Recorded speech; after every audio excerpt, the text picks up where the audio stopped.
Recesses of the committee at any time. We welcome everyone to this morning's hearing on oversight of the Department of Justice. I apologize for beginning the hearing late. As many of you know, I was in a minor car accident on the way in this morning. Everyone is fine, except perhaps the car, but it did cause a significant delay. I thank the Attorney General and the members for their patience and their flexibility, and we will now begin. But before we begin, I want to acknowledge, I want to note that we are joined this morning by the distinguished Majority Leader, the gentleman from Maryland, Mr. Hoyer. Leader Hoyer has long recognized the need for vigorous congressional oversight of the executive branch under both parties, and we appreciate his presence today as we question the Attorney General. Before we begin, I would like to remind members that we have established an email address and distribution list dedicated to circulating exhibits, motions, or other written materials that members might want to offer as part of our hearing today.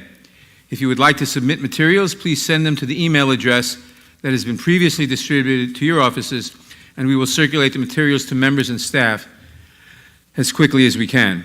I would also remind all members that guidance from the Office of Attending Physician states that face coverings are required for all meetings in an enclosed space, such as this committee hearing. I expect all members on both sides of the aisle to wear a mask, except when you are speaking. I will now recognize myself for an opening statement. Thank you for being here, Mr. Barr. According to the Congressional Research Service, this is the first time you have appeared before the House Judiciary Committee, both during your first tenure as Attorney General 30 years ago and during your current service in the Trump administration. Welcome. 150 years ago, last month, in the aftermath of the Civil War, Congress created the Department of Justice. We did so with two missions in mind. First, we wanted to replace a system of party spoils with a corps of professional government attorneys. Yes, these attorneys would be supervised by the Attorney General, and yes, the Attorney General would remain a political appointee, but at its heart, the department would rely on a foundation of professionals dedicated to the impartial administration of the law and an unbiased system of justice. Second, Congress established the Department of Justice to enforce the nation's first civil rights laws after the Civil War. From that moment on, it became the department's responsibility to ensure the right to vote and to stem the tide of systemic racism. Now, not every Attorney General in the intervening 150 years has given full expression to these two goals. I am certain that every administration has fallen short of those promises in some way over time. But today, under your leadership, sir, these two objectives are more at risk than at any time in modern history. Your tenure has been marked by a persistent war against the department's professional corps in an apparent attempt to secure favors for the president. Others have lost sight of the importance of civil rights laws. But now we see the full force of the federal government brought to bear against citizens demonstrating for the advancement of their own civil rights. There is no precedent for the Department of Justice to actively seek out conflict with American citizens under such flimsy pretext or for such petty purposes. 150 years later, we are again at a pivotal moment in our nation's history, Mr. Barr. We are confronted with a global pandemic that has killed 150,000 Americans and infected more than 16 million worldwide. We are coming to grips with a civil rights struggle long swept under the rug, if not outright ignored by our government. We are, as a nation, witnessing the federal government turn violently on its own people. And although responsibility for the government's failure to protect the health, safety, and constitutional rights of the American people belongs squarely to President Trump, he could not have done this alone. He needed help. And after he finished utterly humiliating his first Attorney General, he found you. In your time at the department, you have aided and abetted the worst failings of the president. Let us recount just some of the decisions that have left us deeply concerned about the Department of Justice. First, under your leadership, the department has endangered Americans and violated their constitutional rights by flooding federal law enforcement into the streets of American cities, against the wishes of the state and local leaders of those cities, to forcefully and unconstitutionally suppress dissent. Second, at your direction, department officials have downplayed the effects of systemic racism and abandoned the victims of police brutality, refused to hold abusive police departments accountable for their actions, and expressed open hostility to the Black Lives Matter movement. Third, in coordination with the White House, the department has spread disinformation about voter fraud, failed to enforce voting rights laws, and attempted to change the census rules to flaunt the plain text of the Constitution, and even defied court orders on this subject, all in the apparent attempt to assist the president's re-election. Fourth, at the president's request, the department has amplified the president's conspiracy theories and shielded him from responsibility by blatantly misrepresenting the Mueller report and failing to hold foreign actors accountable for their attacks on our elections, undermining both national security and the department's professional staff in the process. Fifth, again and again, you personally have interfered with ongoing criminal investigations to protect the president and his allies from the consequences of their actions. When career investigators and prosecutors resisted these brazen, unprecedented actions, you replaced them with less qualified staff who appear to be singularly beholden to you. The message these actions send is clear.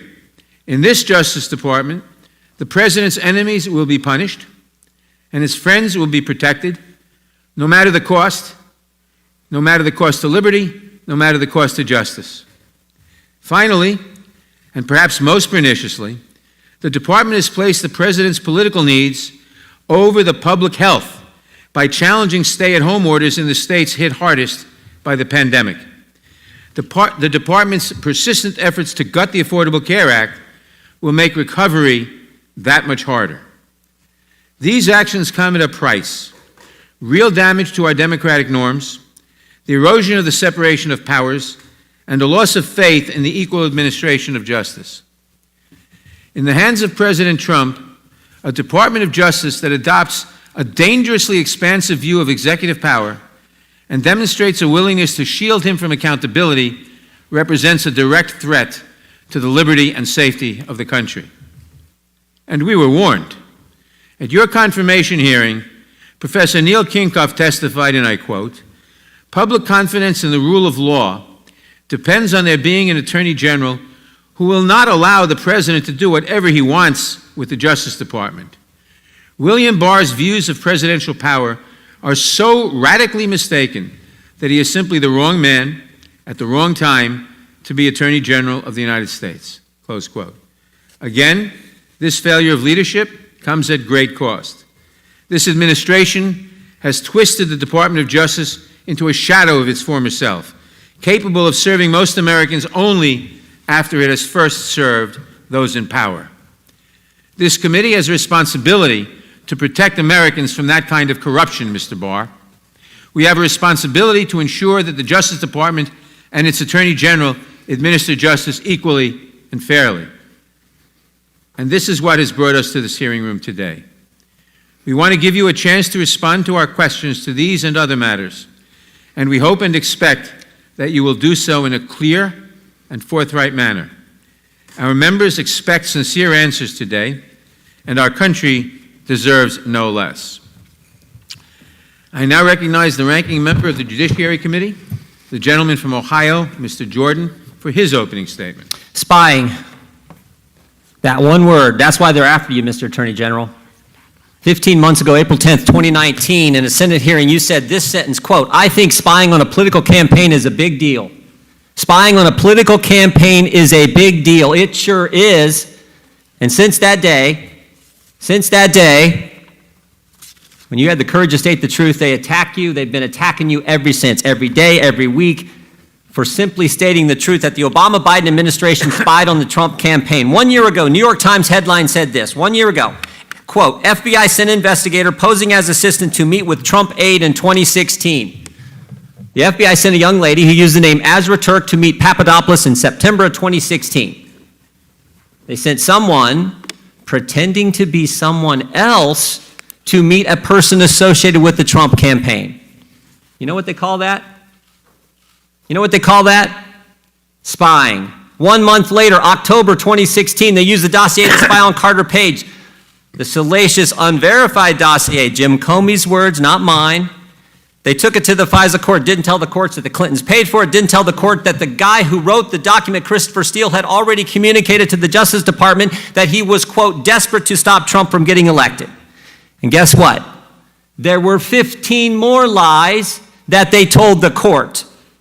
17 in total. They're outlined by the Inspector General, each and every one of them in his 400-page report. But guess what?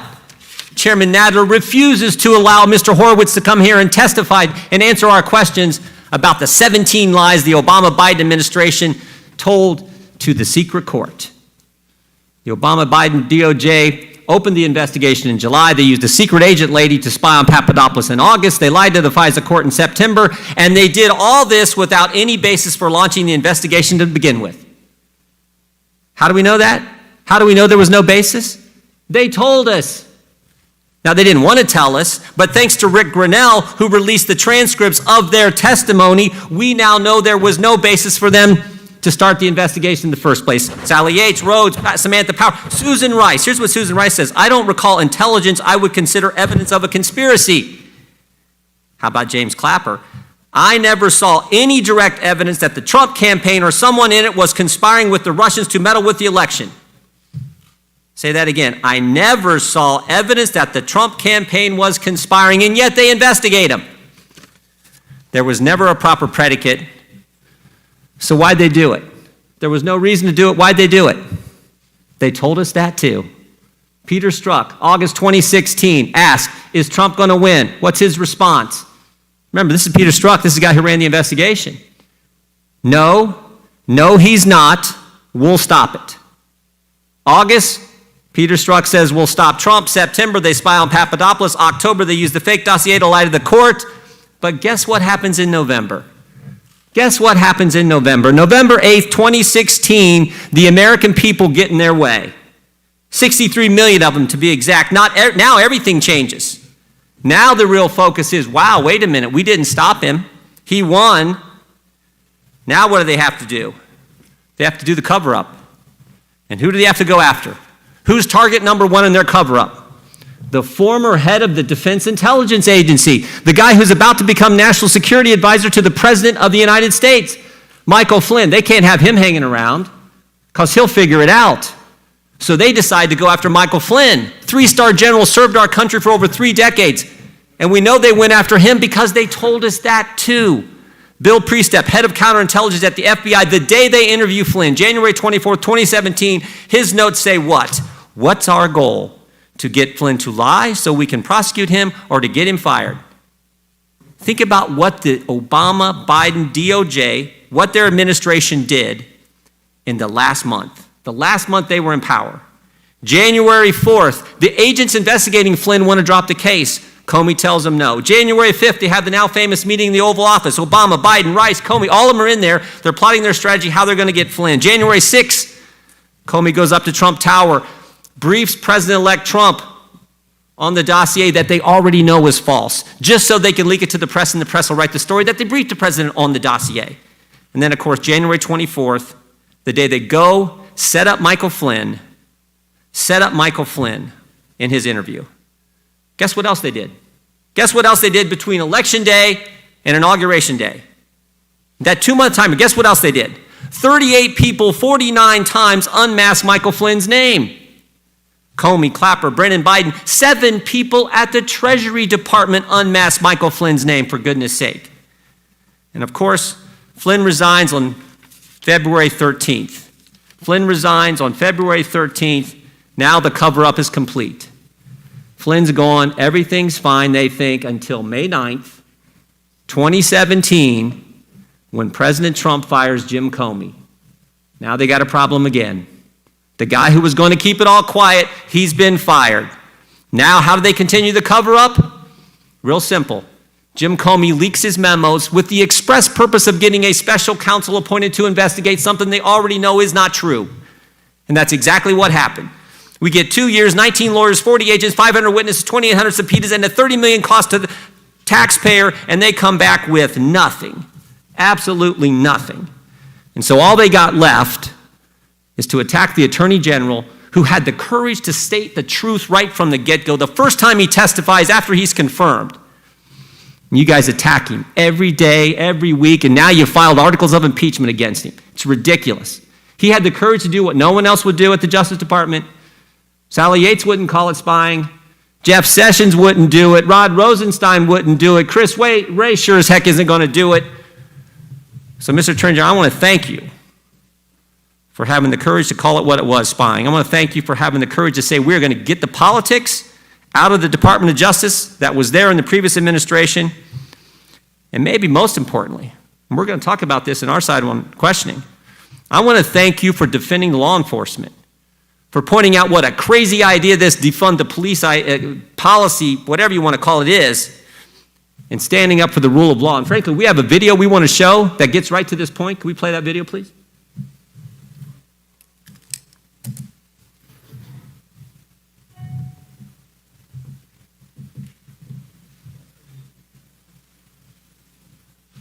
Clear in how I characterize this. This is mostly a protest.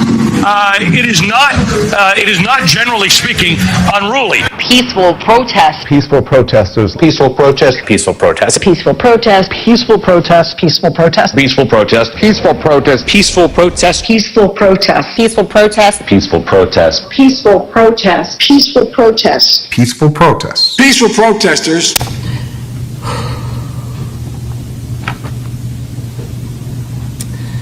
On behalf of myself, my children, and the family of David Dorn, we'd like to thank friends, neighbors, co-workers, and the community for showing all the love and support we've suffered through the tragic loss of my husband, my beloved husband, David Dorn.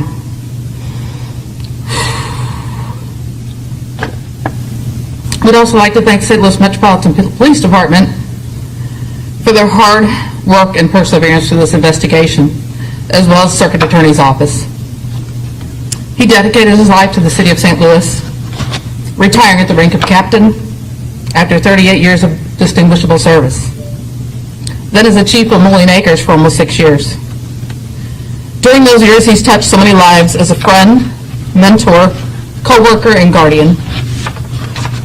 His life was senselessly taken from me, from us, by an opportunist who had no regards for human life or the law.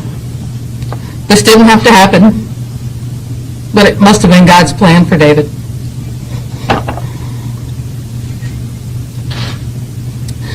We need to come together as a community and do better. We need to teach our young people that life is very precious. We as a family are going to be taking some time to focus our attention on healing, which is very important as we move forward. We would like David's legacy to be remembered as a loving husband, father, grandfather, brother, uncle, friend, colleague, and most importantly, a child of God. I'm going to thank you all for coming, and God bless you all.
tell me what to do.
Well, I hope that Mr. Jordan will never complain about the length of my opening statement. Without objection, I am going to insert the committee's audiovisual policy into the record of this hearing, and note that the minority did not give the committee the 48-hour notice required by that policy. Without objection, all other opening statements will be included in the record. I will now introduce today's witnesses. William Barr has served as the Attorney General of the United States since February 14, 2019, having previously served in the same position from 1991 to 1993 under President George H.W. Bush.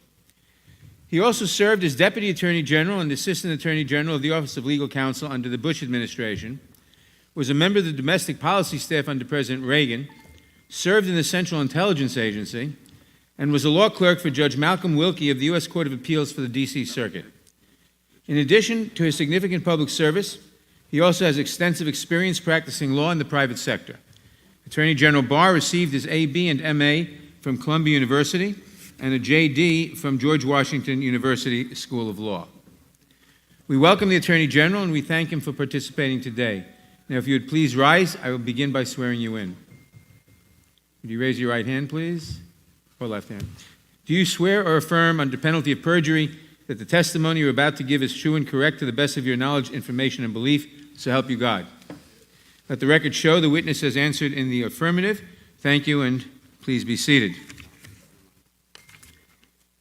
Please note that your written statement will be entered into the record in its entirety. Accordingly, I ask that you summarize your testimony in 5 minutes. To help you stay within that time, there is a timing light on your table. When the light switches from green to yellow, you have 1 minute to conclude your testimony. When the light turns red, it signals your 5 minutes have expired. Mr. Barr, you may begin. Good morning, Mr. Chairman, Ranking Member Jordan. I'm pleased to be here this morning. On behalf of the Department of Justice, I want to pay my respects to your colleague, Congressman John Lewis, an indomitable champion of civil rights and the rule of law. I think it is especially important to remember today that he pursued his cause passionately and successfully with unwavering commitment to nonviolence. As I said in my confirmation hearing, the Attorney General has a unique obligation. He holds in trust the fair and impartial administration of justice. He must ensure that there is one standard of justice that applies to everyone equally, and that criminal cases are handled even-handedly based on the law and the facts and without regard to political or personal considerations. And I can tell you that I've handled criminal matters that have come to me for decision in this way. The President has not attempted to interfere in these decisions. On the contrary, he has told me from the start that he expects me to exercise my independent judgment to make whatever call I think is right, and that is precisely what I've done. Indeed, it's precisely because I feel complete freedom to do what I think is right that induced me to serve once again as Attorney General. As you just said, Mr. Chairman, I served as Attorney General under President George H.W. Bush, and after that I spent many years in the corporate world. I'm almost 70 years old. I was almost 70 years old and slipping happily into retirement.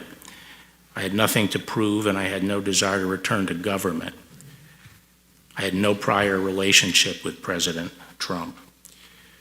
Let me turn briefly to the several pressing issues of the day.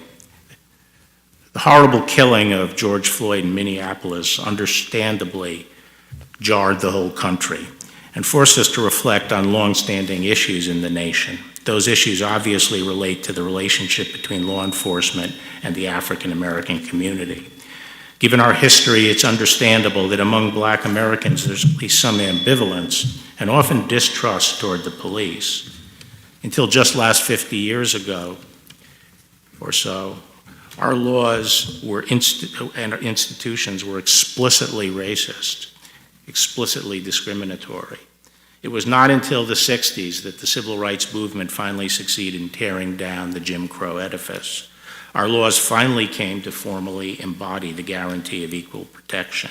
And since then, the work of securing civil rights has rightly focused on reforming institutions to ensure they better conform to our laws and to our aspirations. That work, it's important to acknowledge, has been increasingly successful. Police forces today are far more diverse than they've ever been. And there are both more Black police chiefs and more Black officers in the ranks. Although the death of George Floyd at the hands of the police was a shocking event, the fact is that these events are fortunately quite rare. According to statistics compiled by the Washington Post, the number of unarmed Black men killed by police so far this year is 8. The number of unarmed white men killed by police over the same period of time is 11. And the overall numbers of police shootings have been decreasing. Nevertheless, every instance of excessive force is unacceptable and must be addressed appropriately through legal process, as is happening now in Minneapolis.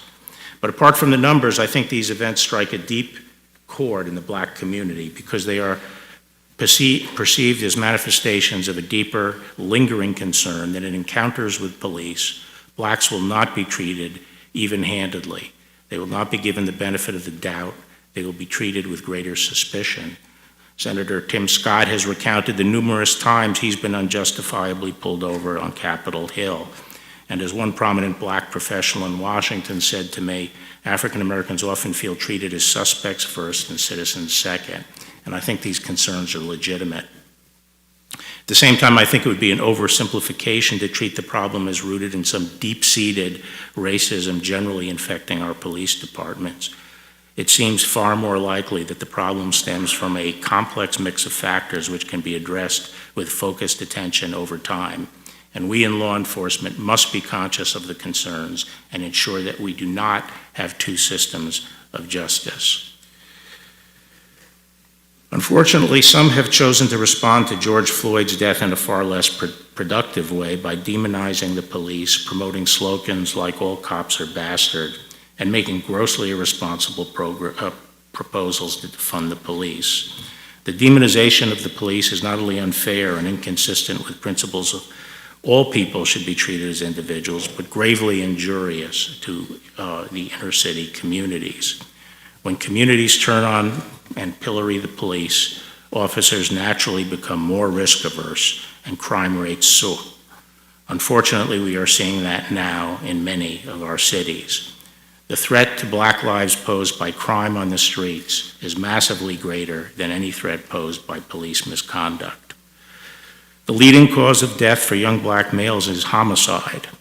Every year, approximately 7,500 Black Americans are victims of homicide. The vast majority of them, around 90%, are killed by other Blacks, mainly by gunfire. Each of those lives matter. It is for this reason that in selected cities where there has been an upsurge in violent crime, we are stepping up and bolstering the activities of our joint anti-crime task forces. Finally, I want to address a different breakdown in the rule of law that we've witnessed over the past 2 months. In the wake of George Floyd's death, violent rioters and anarchists have hijacked legitimate protests to wreak senseless havoc and destruction on innocent victims. The current situation in Portland is a telling example. Every night for the past 2 months, a mob of hundreds of rioters have laid siege to the federal courthouse and other nearby federal property. The rioters have come equipped for fight, armed with powerful slingshots, tasers, sledgehammers, saws, knives, rifles, and explosive devices. Inside the courthouse are a relatively small number of federal law enforcement personnel charged with a defensive mission to protect the courthouse. What unfolds nightly around the courthouse cannot reasonably be called protest. It is, by any objective measure, an assault on the government of the United States. As elected officials of the federal government, every member of this committee, regardless of your political views or your feelings about the Trump administration, should condemn violence against federal officers and the destruction of federal property. Thank you, Mr. Chairman, and I appreciate your listing for me the areas of concern in your opening statement, and I'm looking forward to addressing them all. Thank you for your testimony. We will now proceed under the 5-minute rule with questions, and I will recognize myself for 5 minutes. On July 22nd, you joined the President as he announced the expansion of Operation Legend, an initiative... Let me start that again. On July 22nd, you joined the President as he announced the expansion of Operation Legend, an initiative to combat violent crime in Kansas City, with approximately $61 million in DOJ grants. I am confused, however, as to the purpose of launching Operation Legend at this moment in time. In December of last year, you announced that the department would divert over $70 million in grants to 7 U.S. cities under an initiative called Operation Relentless Pursuit, correct? That's right. And Operation Relentless Pursuit targeted a familiar list of cities, places like Albuquerque, Baltimore, and Kansas City, correct? Correct. At the same July 22nd press conference, you initially claimed that over 200 arrests had been made under Operation Legend, correct? Correct. But you misspoke. Correct. The U.S. Attorney's Office for the Western District of Missouri later confirmed that only a single arrest had been made under the auspices of Operation Legend, correct? I don't know. And the 199 other arrests were made under Relentless Pursuit or other programs. Well, that was correct. I think you could be forgiven for being confused. Operation Legend appears to be little more than a repackaging of existing operations in these cities. So why all the drama?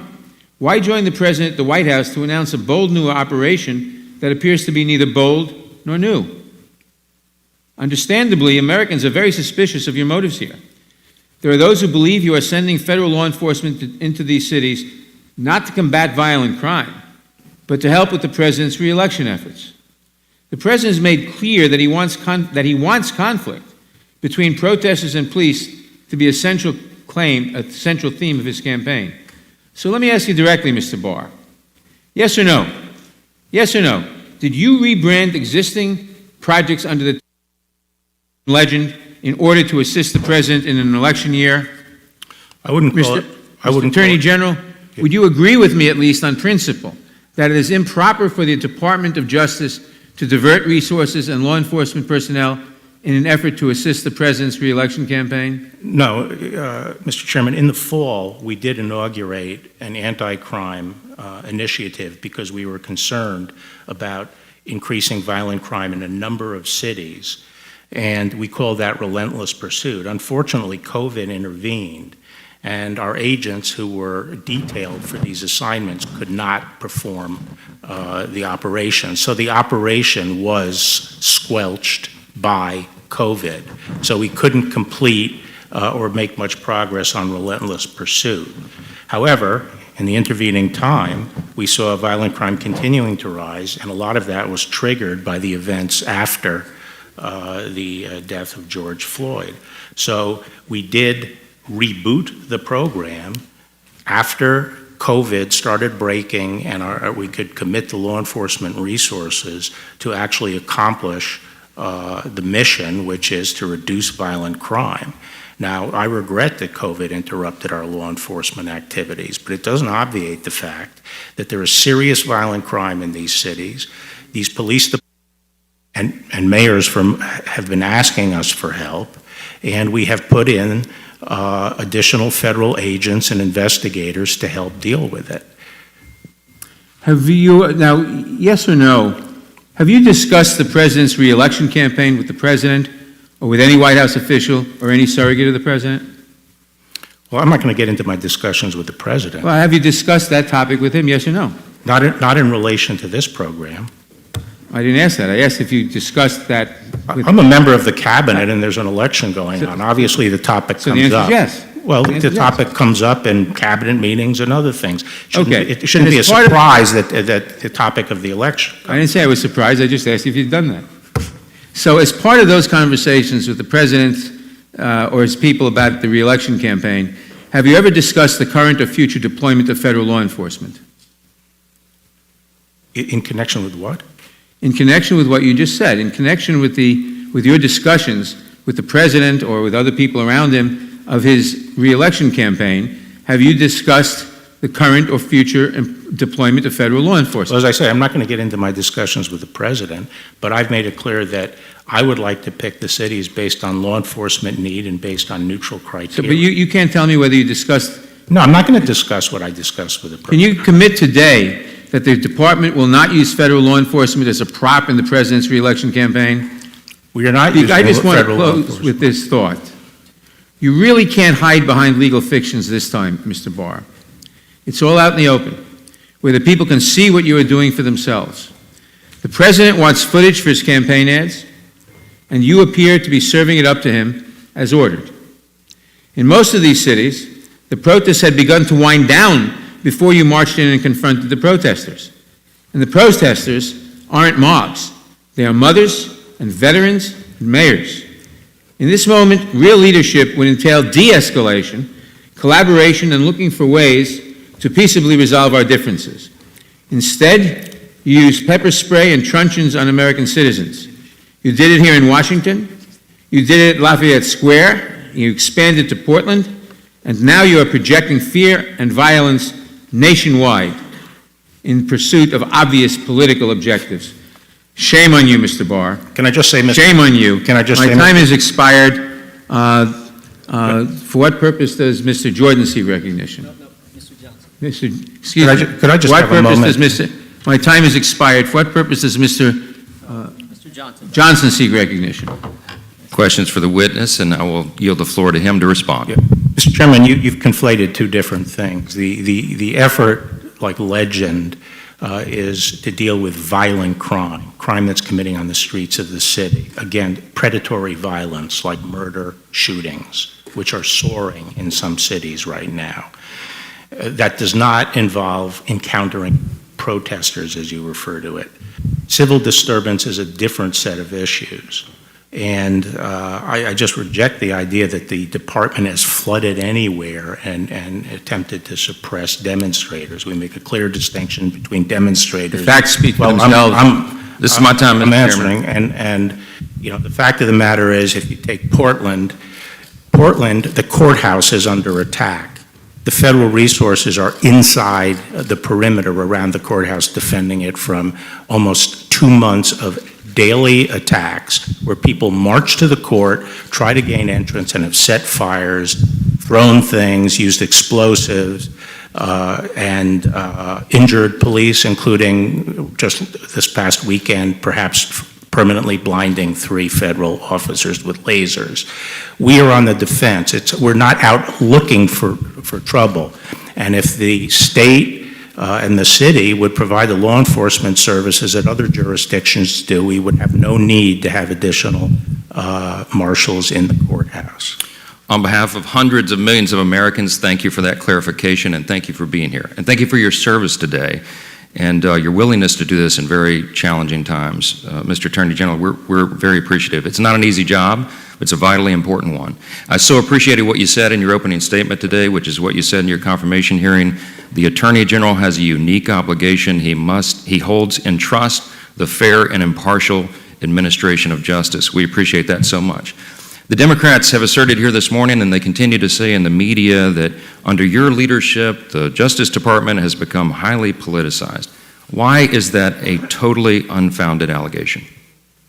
Because actually what I've been trying to do is restore the rule of law. And the rule of law is, at essence, that we have one rule for everybody. If you apply one rule to A, the same rule applies to B. And I felt we didn't have that previously at the department. We had strayed. And I would just ask people, I'm supposedly punishing the president's enemies and helping his friends. What enemies have I indicted? Who could you point to one indictment that has been under the department that you feel is unmerited, that you feel violates the rule of law? One indictment.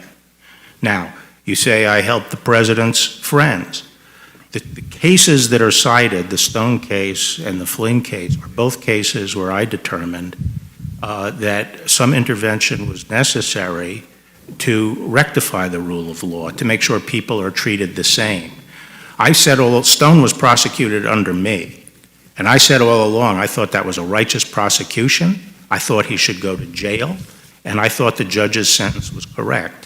But the lying prosecutors were trying to advocate for a sentence that was more than twice anyone else in a similar position had ever served. And this is a 67-year-old man, first-time offender, no violence, and they were trying to put him in jail for 7 to 9 years. And I wasn't going to advocate that, because that is not the rule of law. I agree the president's friends don't deserve special breaks, but they also don't deserve to be treated more harshly than other people. And sometimes that's a difficult decision to make, especially when you know you're going to be castigated for it.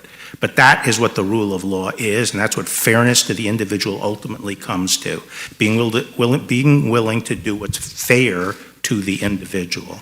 Amen, and thank you for that. And by contrast, what the previous DOJ did under the previous administration was politicize law enforcement. The Obama-Biden administration sabotaged the Trump transition. They illegally spied on the Trump campaign. They unmasked members of the Trump campaign. They employed aggressive tactics on their campaign officials. Senior FBI officials, we all know on this committee, carried over from the Obama administration, carried on their abuses into the Trump administration and into the whole impeachment scam and all the rest.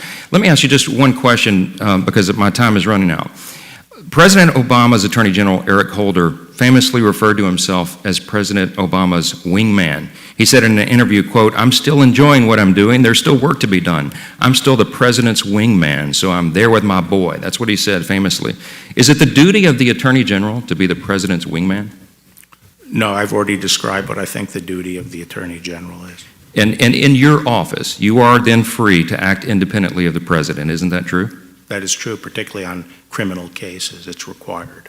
And that's exactly what he has asked you to do. Isn't that right? Yes. Have no further time of time. the- I yield back. Thank you. It's well you have no further questions. Your time has expired. Ms. Lofgren. Thank you, Mr. Chairman. Mr. Attorney General, it's obvious what is happening here from the video played during the ranking member's opening remarks. It's clear that the president's playbook is to divert attention from his catastrophic failure in dealing with the COVID-19 situation. In Canada, our neighbor to the north, in Europe, the virus has been reduced to such a level that people can safely go out and not worry about being infected. But here in the United States, millions of Americans have been infected. Tens of thousands are dying, and the president needs to divert from that failure. And what is the playbook? The playbook is to create the impression that there is violence, that he must send in federal troops, and that the American people should be afraid of other Americans and trust the president because he's going to send in all troops to American cities, and that's how he hopes to win the election. You know, it's one thing to fight crime with joint task forces. That involves the cooperation of state and local officials. But the governor of Oregon and the mayor of Portland has asked that the federal troops leave because the reaction has actually been in reverse proportion. People are showing up because the troops are there. And I'd like to say that so many of them, I would say most of them, are nonviolent. We've all heard about the wall of moms, who show up to make sure that people are safe. And here's what they say. They say they've been tear gassed night after night, left vomiting, that they've been shot at with rubber bean bags, pepper spray. So this brutality has created even more demonstrators. I'd just like to ask you this. When the president issued his executive order, they indicated your department should prioritize investigations. Has your department started any investigations pursuant to the executive order that the president issued? Which executive order, Congresswoman? The executive order that asks for the deployment of troops to protect the monuments and the federal facilities. Yes, On June 26th. yeah, I wouldn't say it was troops, but we have initiated investigations. Yes, we've made arrests of people who have been rioting and taken down statues. But I think your characterization of Portland is completely false. I would like to, we can get into that, but I'd like to ask you a question about surveillance, if I may. We've heard reports that cell site stimulators known as stingrays or dirt boxes are being used to collect phone call location and even content of phone calls. Drones are being used that may have face recognition or cell phone interception technology, and that there is bulk collection of internet browsing history. What specific authority is the department using for these surveillance tools? I really can't speak to those instances if they in fact occurred. I'm glad to go and try to determine what you're talking about. Well, actually, I'm asking about authority, not the details. Well, I think most of our cyber activities are conducted by the FBI under their law enforcement powers to detect and prevent crime, federal crime.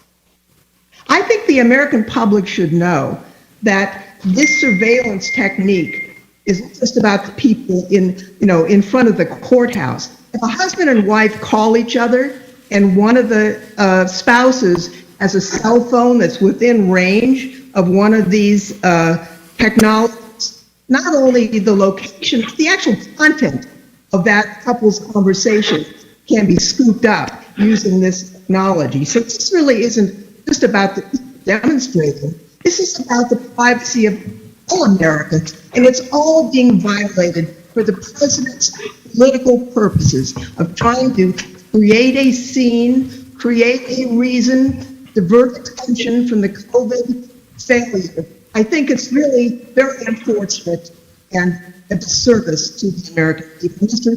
Chairman, my time has expired. So Point of order. The gentlelady yields back. Mr. Chairman, point of order, real quick. Gentleman will state his point of order. Could you ask those members who choose not to come to work to silence their cell phones on the video because it's distracting to what we're doing here That today? is not a point of order. I now recognize Mr. Chabot. Mr. Attorney General, would it be accurate to say that it's this administration's responsibility, and of course you're part of the administration, to see that federal laws are upheld and that the federal property is secure and safe and protected? Is that correct? That's right, Congressman. There are sort of distinct missions. One mission is to enforce federal law.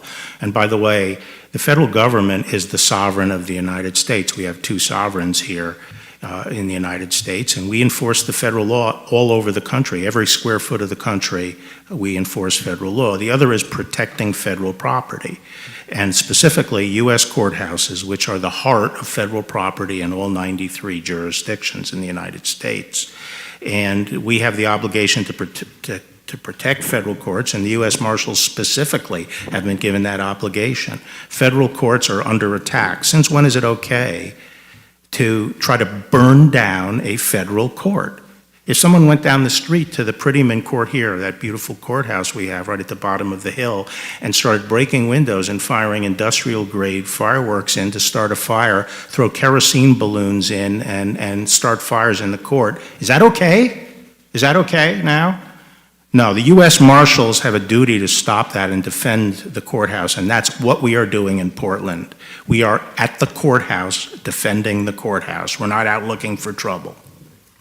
Thank you, General. And as far as weapons and devices that were utilized by the group of people, and you mentioned trying to destroy the courthouse. I mean, they were literally trying to burn it down, and apparently didn't give a hoot about the people that were occupied in the building as well. So people were in danger. That is absolutely right. So as far as the weapons that you mentioned, let me get this straight. My understanding is that the people attacking the building had, among other things, rifles, explosives, knives, saws, sledgehammers, tasers, slingshots, rocks, bricks, lasers. Have I missed anything, or does that about cover it? You have missed some things, but that's a good list. But, you know, they have these powerful slingshots with ball bearings that they shoot. They've used pellet guns. We believe we have found those projectiles have penetrated marshals to the bone, and they use the lasers to blind the marshals. They do start fires. They start fires if they can get the fire inside or through the windows, and they start fires along the outside of the courthouse. When the marshals come out to try to deal with the fire, they're assaulted. General, if local elected officials, mayors and city councils and governors did their jobs and kept the peace, would it even be necessary for federal law enforcement personnel to be there in the first place? No, and that's exactly the point. Look around the country. Even where there are these kinds of riots occurring, we haven't had to put in the kind of reinforcements that we have in Portland, because the state and local law enforcement does their job and won't allow rioters to come and just physically assault the courthouse. In Portland, that's not the case. General, some have derisively referred to these law enforcement personnel as stormtroopers and worse. Does that act like to set the record straight? No, they're obviously not stormtroopers. You know, normally we would have a group of deputy marshals in a court that would be, in business suits and ties or regular civilian dress. Those would be the deputy marshals as the protective force for the court. But after almost a month of rioting in Portland, we sent in, I think it was around the 4th of July timeframe, we sent in about 20 special operations marshals. And those are tactical teams that are able, are padded and protected so they could deal with this kind of thing. Up until last week, I was told we had our stormtrooper from the Department of Justice amounted to 29 marshals in the courthouse. 29 marshals. As of until recently increased, I think there were 95, I was told, 95 DHS and Federal Protective Service and other DHS officers trying to protect the courthouse and 3 other buildings. That's what we're trying to do. We're trying to protect federal functions and federal buildings, which are a very small part of the city, but the rioters go at them, and we have gradually increased our numbers there to try to protect those facilities. If the state would come in and keep peace on the streets in front of the courthouse, we wouldn't need additional people at the courthouse. Thank you, General. My time's expired. The gentleman's time has expired. Ms. Jackson-Lee. Mr. Chairman, before I begin, I'd like to submit into the record a picture of Lewis and Clark History Department chair of shot at protests in Portland. Ask unanimous consent. Place that into the record. John Lewis in 1963 said, "We are tired about being beat by police. We're tired of being put in jail. We want our freedom now." Mr. Attorney General, in your remarks, you indicated that we made great progress since that time, and you indicated that the killing of George Floyd was shocking. I disagree. It was outright cold-blooded murder on the streets of America, unfortunately by police misconduct. You seem to have a difficult time understanding systemic racism and institutional racism that has plagued so many. Mr. Attorney General, do you understand a black mother's or parent's talk to their child, to their son? Do you know what that is? I think I do. I don't know if you do, but Trayvon Martin, Ahmaud Arbery, Tamir Rice, Michael Brown, Sean Bell, and George Floyd. Black mothers and fathers have had to talk to their sons about police violence. I take no backseat to the history of this committee that has stood for good policing, not misconduct. And so I ask you this question: does the Trump Justice Department seek to end systemic racism and racism in law enforcement? I just need a yes or no answer. To the extent there is racism in any of our institutions in this country and the police, then obviously this administration will fully enforce this. So you agree that there may be systemic racism? To the extent, in where? Let me continue my line of questioning. I don't agree that there's systemic racism in the police department. Specifically, generally in this country. I'm reclaiming my time, Mr. General. Specifically, do you understand the violent impact of racial profiling? And do you support the end racial profiling, racial and religious profiling in the George Floyd bill, including the removal of the strict interpretation of qualified immunity, which would leave individuals like Breonna Taylor and George Floyd without any relief at all? No, I'm opposed to eliminating qualified immunity, and I don't agree that it would leave the victims of police misconduct. Well, let me share with you some aspects. Without any remedy at all. I'm reclaiming my time. Let me share with you some aspects of profiling. After the death of George Floyd found that while black people make up 19% of the Minneapolis population and 9% of its police, they were on the receiving end of 58% of the city's police use of force incidents. In addition, we've seen that black men are twice as likely to be stopped and searched. Hispanic drivers, 65% to receive a ticket, and Native Americans in Arizona 3 times more likely to search and be stopped. Let me ask you the questions of how we respond to that. The Justice Department has many tools at its disposal to reduce police violence, to pattern or practice investigations, a practice to end bad policing and police violence. It addresses police violence at an institution level rather than just focuses on acute cases. If you understand that, then why has your department only pursued one pattern or practice investigation since President Trump took office that could stop systemic racism? If you read my statement or listened to my statement, I did specifically acknowledge that there was a difficulty in this country with the African American community. Mr. Attorney General, I have short time. Well, Can you just I'd tell like me to be why able you to have not answer the done a question. pattern in practice? What was the reason? And you asked me what I thought the response was, and I thought the response to this is, in fact, training of police, and I think the police believe that that's a response. I was talking to a black Then let me chief of continue. police. Mr. Attorney General, I want to respect you, but I have a short time. For example, 18 U.S.C. Section 242, which makes unlawful the denial of rights under the color of law. Can you defend the fact that in the first 7 months of FY 2020, federal prosecutors filed only 242 charges in just 27 cases in the Trump DOJ?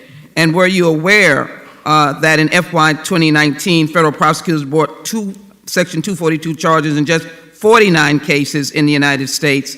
And are you aware of how many cases we've had? 184,274, which means that in FY 2019, only about 27 out of every 100,000 prosecutions was related to Section 242 charges. Do you have a reason for that? Yes, I do. I will get you the numbers on it. I don't know them off the top of my head, but actually our criminal prosecutions under 241 and 242 are extremely strong and are comparable to, if not exceed, prior administrations. But at the beginning of this year, most of the, very few jurisdictions had grand juries that were open. No grand juries. I think the reason is because it was really skinny. It was not your focus. Your focus was more to let out friends like Roger Stone and Paul Manafort, while Tamir Rice, whose case has not been taken up, was playing with a toy gun, was killed by police at the age of 12. Breonna Taylor was sleeping in her apartment when she was killed by police at age 26. And Rashad Brooks, 27, was killed just for sleeping in his car in a Wendy's parking lot. And George Floyd from Houston, Texas, known as a humble man, was murdered in the streets of Minneapolis crying, "I can't breathe." I would hope that the DOJ would focus on systemic institutional racism because there is good policing. That's what we're trying to do in the Judiciary Committee, and that's what we need you to join us on, Mr. Attorney General, and to recognize that institutional racism does exist, and until we accept that, we will not finish our job and reach the goals and aspirations of our late iconic John Lewis. With that, I yield back. The gentlelady yields back. Mr. Gomer. Attorney General Barr, we've been hearing about these peaceful protests in major cities around the country, controlled by Democratic mayors and city councils. You've had a lot of experience. Have you ever seen so many people hurt, injured, and killed at peaceful protests in your life? I haven't seen it, no, not at a peaceful protest. Obviously, as I've said from the beginning, these peaceful protests in many places are being hijacked by a very hardcore of instigators, violent instigators. And they become violent, and their primary direction of violence is to injure police. Police casualties far exceed anything on the civilian side. Weren't there over 50 police injured in Chicago just in recent days? And now I'm hearing this allegation that this administration is helping spread coronavirus, COVID-19, and yet these are some of the same people that just castigated the president for shutting down travel from the location where the virus was coming from. And now some seem more interested in defending the Chinese Communist Party than they are our own country. But what occurred to me, hearing this allegation about this administration helping spread COVID, would it be a good idea then perhaps, if that's the big concern here, that maybe the federal government should shut down the protests during this COVID-19 spread so that we can satisfy our colleagues that you're doing more to stop it? Has that ever been a consideration? No, I've never considered that. Well, it would apparently stop some of the allegations being thrown here. Now, I know you know history. Going back to 1917, the Bolshevik Revolution, the Mao Revolution, Some of these tactics we're seeing are not new. Trying to get, even David Horowitz, I introduced one time as a former socialist, he said, no, I was a full-blown communist. But he has pointed out that he started looking away from the group he was in because he saw they were interested in trying to provoke the police to kill somebody so that they could really create mayhem. You're familiar with that tactic by Marxists, are you not? Yes. It is a dangerous time. Well, let me ask you, I know you know that U.S. attorneys are supposed to serve at the pleasure of the president. You know, Bill Clinton fired 93 U.S. attorneys on the same day. Do you know what made U.S. Attorney Berman think that he was the exception who did not serve at the pleasure of the president? What caused him to think he owned that position? I think part of it was he seems to have had the view that because he was court appointed, and there is a provision in law for court appointment of a U.S. attorney as essentially a placeholder until the administration gets somebody, that he felt he could not be removed by the president because he was court appointed, and that's not correct. Yeah, and some judges fail to know what my constitutional law professor knew, and that is that all courts federal courts except for one owe their existence and continuation and jurisdiction to the U.S. Congress. Hopefully, Mr. Berman will figure that out at some point. Now, is Bruce Orr still working for the FBI? He works for the Department of Justice. Well, we have heard so much information about he's basically being the go-between between the DNC, the Clinton campaign, Fusion GPS, Christopher Steele, the Russian propaganda that were incorporated into his dossier. And I know Kleinsmith, Christopher Wray, indicated he had been given the chance to resign, go get a better job. I'm wondering how long Bruce Orr is going to be staying where he is. It's incredible to me that he's still there. Well, I can't talk about, individual personnel matters. Well, thank you for your service. I'm sorry for the abuse you've taken when you're just trying to do your job. Appreciate it very much. You're back. The gentleman's time has expired. The chair recognizes the gentleman from Tennessee for 5 minutes. Thank you, Madam Chair. Mr. Barr, I'm the chairman of the Subcommittee on the Constitution, Civil Rights, and Civil Liberties, so this is most pertinent hearing to me. Firstly, I'd like to ask you if you will work with us and allow the head of the Civil Rights Division, Assistant Attorney General Eric Dryband, to testify before this committee this fall. I'll talk to him about it. We encourage him? I'll talk to him about it. All right. I've closely watched actions taken by the federal government in Lafayette Park in June and currently in Portland, Oregon. According to a DOJ document dated June 4, received by this committee, 1,500 federal agents from 10 different agencies were deployed to confront protesters in Washington, D.C. At Lafayette Park, which has long been honored and accepted as a place of protest in our nation's capital, on the first day of June, the world watched in horror on live television as federal agents deployed by the administration, and with you present and telling him to get it done, used force to clear Lafayette Park so that the president, with you and others at your side, could walk across the park and have a photo op in front of St. John's Church. This was anathema to the bishop of the diocese and the rector of the church. It was also an affront to the Constitution and to the American people. Given the timing and the coordinated attack against the peaceful demonstrators, it strains credulity that this was not planned for use of political purposes. And just yesterday, Major DeMarco testified to another committee of Congress that the protesters were peaceful, and that's what the majority of people have said, and the response was excessive. When did you first learn that the president planned to walk through the park and go to St. John's Church? First, I'd like to respond to what you... Would you please answer my question? My time is limited. I learned sometime in the afternoon that the president might come out of the White House, and then later in the afternoon I heard that he might go over to the church. So it was absolutely necessary the park be cleared for his No, walk. that had nothing to do with that. The plan to move. Mr. The plan to Attorney General, move the it was perimeter to necessary High that the Street. park be cleared, and it was done, and you said, get it done. Well, I have the time, thank you. In Portland, we've seen mothers and we've seen veterans who were peacefully protesting, not threatening the federal courthouse, beaten and gassed.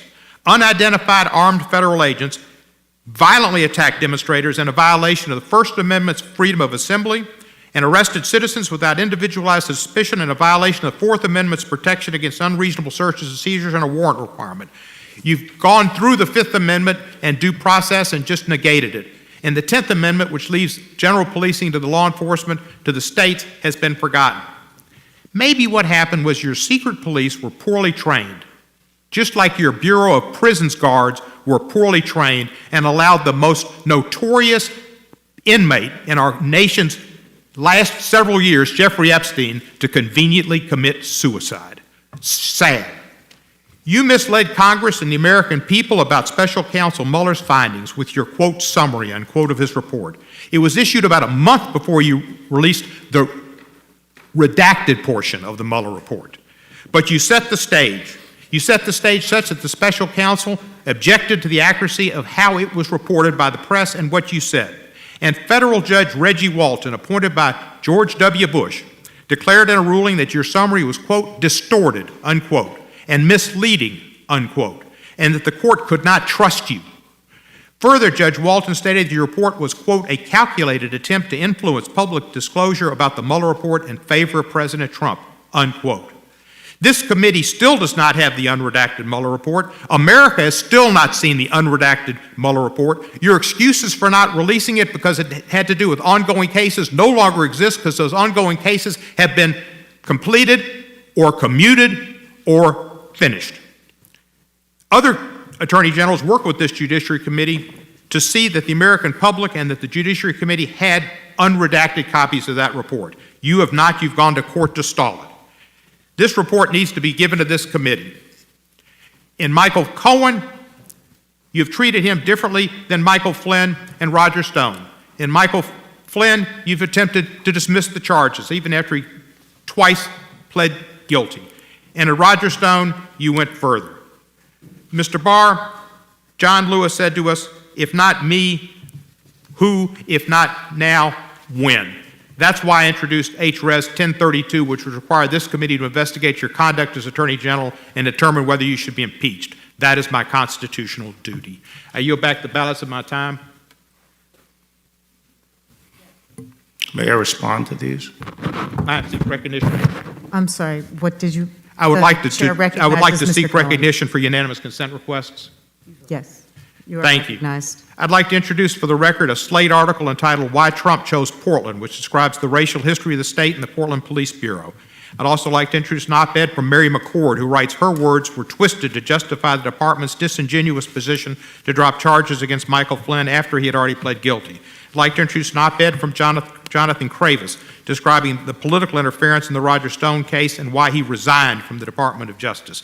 And I'd like to introduce a statement from over 2,600 former DOJ officials calling for Attorney General Barr's resignation because of his assault on the rule of law, and a letter from the New York City Bar urging Congress to commence formal inquiries into a pattern of conduct by Attorney General Barr that threatens public confidence in the fair and impartial administration of justice, and finally a letter from 27 of the District of Columbia's most prominent attorneys and law professors, including 4 past presidents of the D.C. Bar, calling for an ethics investigation into Mr. Barr's conduct. And With that last but not objection. least, a letter from over 80% of the George Washington University Law School faculty, your alma mater, saying his actions have posed and continue to create a clear and present danger to the even-handed administration of justice, to civil liberties, and to the constitutional order. Okay, without objection. Madam Chair, one more The- unanimous consent request on this Go side. ahead. This is the article that says Representative Jerry Natler says Antifa violence in Portland is a myth. That's from Politico and a number of other journals. Put that Without in the record. objection. Thank you. Mr. Collins is recognized for 5 minutes. Thank you, Madam Chair. Welcome, Attorney General Barr. Wow. I'm beginning to believe, frankly, that you're probably that just hadn't come out yet, probably will in a little bit. You're probably the cause of the common cold and, and possibly even the COVID-19. I'm not sure at this point because everything's being thrown at you, including now, undoubtedly, your alma mater doesn't like you anymore. Where have we come? The chairman said something earlier today that really made me think. He said, why all the drama? That's the most ironic statement coming from this committee in the last 18 months that I've ever heard of, the drama that we're bringing up today. We're seeming to just contort ourselves to get to some way to show that you have a nefarious motive. I believe, like some of our side here, I believe the biggest problem you have is telling the truth. I believe that's the problem that they have with you. You'll tell the truth and you'll take responsibility for your actions, and I think that's why you're being attacked. But I want to continue just on this, quote, peaceful protest for a second. You made a comment just a second ago on these rights. Talking about the courthouses just down the street, what if they decided, do you think that this body right here would rise up if they decided to go tonight and paint the Capitol building? This body, I'm not sure. I think this side would, I'm not sure. Yeah, this side, other side, I'm not so sure. It may be the peaceful protest to burn down the Capitol. Maybe we're back to 1812 again. Yeah. But also, the other question I have is, and you've heard it earlier today, the stormtrooper comments by the Speaker of the House. And we know that that is a direct reference to the paramilitary wing of the Nazi Party. Stormtroopers going at it. Do you believe that that actually puts our law enforcement community at a whole? As a son of a state trooper, I want to know your opinion. Don't you think it encourages the violence that we're seeing and encourages the participation against the police? I think that's possible, and I think it's irresponsible to call these federal law enforcement officers stormtroopers. Yeah, and we're seeing that thing played out over and over. Let's switch back to something else, though, that is I think, more appealing here. We've talked about the investigations, and especially with going with Flynn. Do you believe that there was actually a basis to go after General Flynn? I mean, what we've seen so far, what's been released, and especially keeping an investigation open, Peter Strzok kept it open. Do you believe there's actually a basis for the beginning of this investigation to start with, or continuing it? Well, I would just say, I asked another U.S. attorney in St. Louis who had 10 years in the FBI and 10 years in the Department of Justice as a career prosecutor to take a look at it, and he determined, based on documents that had not been provided to Flynn's side and not been provided to the court, that in fact there was no basis to investigate Flynn. And furthermore, it was clearly established by the documents that the FBI agents who interviewed him did not believe that he thought he was lying. Well, there's another part of this as well that concerns what has been given to the courts and the interviews, and that is that the facts were not disclosed to Flynn prior to the interview. That seems like a Brady violation to me. Do you believe that there's a Brady violation there in this case? No, there wasn't a Brady violation there, but I think what the counsel concluded was that the only purpose of the interview, the only purpose, was to try to catch him in saying something that they could then say was a lie. So it was an entrapment. And therefore there was not a legit, the interview was untethered to any legitimate investigation. So as the law enforcement officer in this country, it is your responsibility to provide justice for both sides, not, and to call it as it should be. And I think that's what you've done there. Continuing on Durham case, and I know we're not talking specifically about the Durham investigation, which we're hopeful of, but to your knowledge, and we're seeing some released documents on the last week or two that have said, to your knowledge, has Kevin Kleinsmith or anyone else at FBI or DOJ who was previously there, attempted to redeem themselves by cooperating with the investigation? It's been slow, and I can't get into that. Okay, I understand that. I have another issue as we finish up in looking at this between the rhetoric, between the investigation. I think Durham investigation is something most of us are waited for, because we can't seem to get this committee to actually believe that the IG's report is worth having something about this committee. And there's not a Democrat or Republican on the side that can make a legitimate claim why the Inspector General has not been called before this committee to actually explain his report, except politics. And that's what this committee has become all along. But I have another problem, and I've written to you about this, and that's down with the district attorney down in Fulton County, Georgia, actually making felony murder charges on an officer. And the interesting part about this is what we do as prosecutors do, but were you aware that the district attorney failed to seek an indictment from a grand jury or even waited for a GBI investigation to finish before bringing those charges? Were you aware of that? Yes, I was. Okay. As an attorney, and again, looking at this with the environment we have right now with police officers constantly under attack from this committee and from others in all over the country, and especially from the Speaker of the House, as an attorney and especially a prosecutor, do you think it's appropriate to charge a law enforcement officer with a crime as severe as felony murder without giving the investigation more than a mere days and without obtaining an indictment from the grand jury, and while you announce the charges, lay out a case that is full of falsehoods?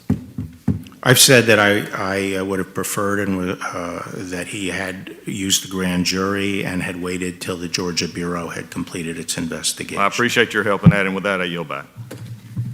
Thank you. With that, the chair recognizes Mr. Johnson from Georgia. Thank you, General Barr, your opening statement reads like it was written by Alex Jones or Roger Stone. Do you stand by that statement? Yes. Now, I'm sure that we can agree on some things. We disagree on a whole lot, but I'm sure we can agree on the fact that President Trump is just a prolific tweeter. Isn't that correct? He seems to be. And he tweeted many times about the Roger Stone sentencing, didn't he? I don't know how many times he tweeted about it. Well, many times. You are aware of them because you said it hurts you from doing your job. And isn't it true that when prosecutors in the Roger Stone case filed a memo with the court recommending a sentence of 7 to 9 years in prison, a few hours later, President Trump tweeted that the sentence recommendation was, quote, a disgrace? You're aware of that? Yes. And General Barr, several hours after that, you filed a pleading with the court stating that the sentence recommendation would be changed and that you would be asking for a lighter sentence for Roger Stone. Isn't that correct? No, what is correct is that, what is corrected on February 10th, Monday, I gave instructions as to what the... Reclaiming my time. Yeah, I'm answering your question. Well, you got to let him answer. Reclaiming my time, you filed a sentencing recommendation hours after President Trump tweeted his dissatisfaction with the Stone recommendation, and you changed that recommendation. No, the night before, that is Monday night. I know your story, but I'm asking. Well, I'm telling my story. That's what I'm here to do. Well, I do. That's why I'm here. My question. Well, I'm here to tell my story. And on the night before, on February 10th, sir, on February 10th, I directed. Reclaiming my time, sir. Reclaiming my time, and I know you don't want to answer, but the facts are clear. Sentencing recommendation made in the morning, tweet in the afternoon, you changed the sentencing recommendation that... No, tweet was not made in the afternoon. The tweet was made at, I think, 1:30 or 2 in the morning. Well, the tweet was made before and after. Tweeted about that relentlessly, and you've agreed to that. Now, when you filed your sentencing recommendation asking for a lower sentence... I didn't ask for a lower sentence. Well, you said that you were going to recommend a lower sentence. And you wasn't the sentence that was recommended by the line prosecutors according to the sentencing guideline calculations? It was within the guidelines, but it was not within Justice Department policy, in my view. General Barr, you're expecting the American people to believe that you did not do what Trump wanted you to do when you changed that sentencing recommendation and lowered it for Roger Stone. You think the American people don't understand that you were carrying out Trump's I had not discussed my sentencing recommendation with anyone at the White House or anyone outside the department. President wanted you to do. And that's what you did. No. Attorney General, let me ask you, do you think it's fair? Do you think it is fair for a 67-year-old man to be sent to prison for 7 to 9 years? It was in accordance with the sentencing. No, it was not. You just said that it was, and your line prosecutors will testify that it was also. Now, I'm going to move on from that. The department... During your time as Attorney General for Herbert Walker Bush, you never changed the sentencing recommendation for a friend of Herbert Walker Bush, did you? No, as I recall. All right, that's all I'm asking. No. And over the course of your time as Trump... Nothing was never elevated to me. Over the course of your tenure with Trump, you've changed 2 sentencing recommendations. Not 1, but 2. Correct? Which were they? Yeah, Michael Flynn. I didn't change it. Well, you indicated that... You changed it because the original Flynn sentencing recommendation was for Flynn to serve 0 to 6 months. But under your authority, the Justice Department supplemented that recommendation with a pleading that stated the Department of Justice's agreement with Flynn's lawyers that probation would be a reasonable sentence, and that the DOJ would not be seeking prison time for Michael Flynn. Isn't that correct? I don't think that's what it said. Well, that's what it said, sir. You go back and read it. I think both pleadings Sir, said that. reclaiming my time, prior to you The becoming... gentleman's Madam time Chair. has expired. Madam Chair, you can give the speech or you can ask questions. If you do the latter, you need to let the witness answer the questions. And that's the chair's obligation, I chair's believe- responsibility to allow that to happen. Mr. Buck is recognized for 5 minutes. Appearing before the committee today. General Barr, there is a disturbing pattern we've seen throughout history with totalitarian systems of government. The leaders first seek to disarm the population, then they encourage goon squads to suppress opposing voices. And finally, once they have disarmed and silenced the opposition, these authoritarian leaders institute policies that root out and crush freedom in every form. Unfortunately, the American left has been infected with the same totalitarian desire to remove firearms and silence opposing views as part of a campaign to achieve its political ends. We've seen this scenario play out in every major Democrat-run city in America. Progressive leaders push to disarm law-abiding Americans to further their influence while watching as crime rates soar.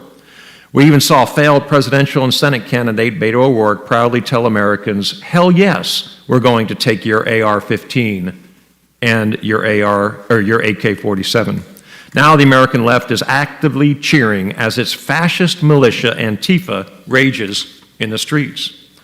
Antifa is a domestic terrorist organization that hijacks peaceful rallies, organizes armed riots, attacks peaceful protesters, burns buildings, loots stores, and spreads hate. Reports of Antifa-linked attacks began circulating in 2017. These thugs, often armed with sticks and pepper spray and other instruments, showed up to silence college Republican groups at Berkeley. The left was silent. Then in June 2019, Antifa jumped into the national conversation after journalist Andy Ngo was brutally attacked in Portland. No arrests were made. The left again was silent. Almost exactly 1 year ago today, the Wall Street Journal ran an op-ed stating Portland has to do something to deter political violence or the city will get more of it.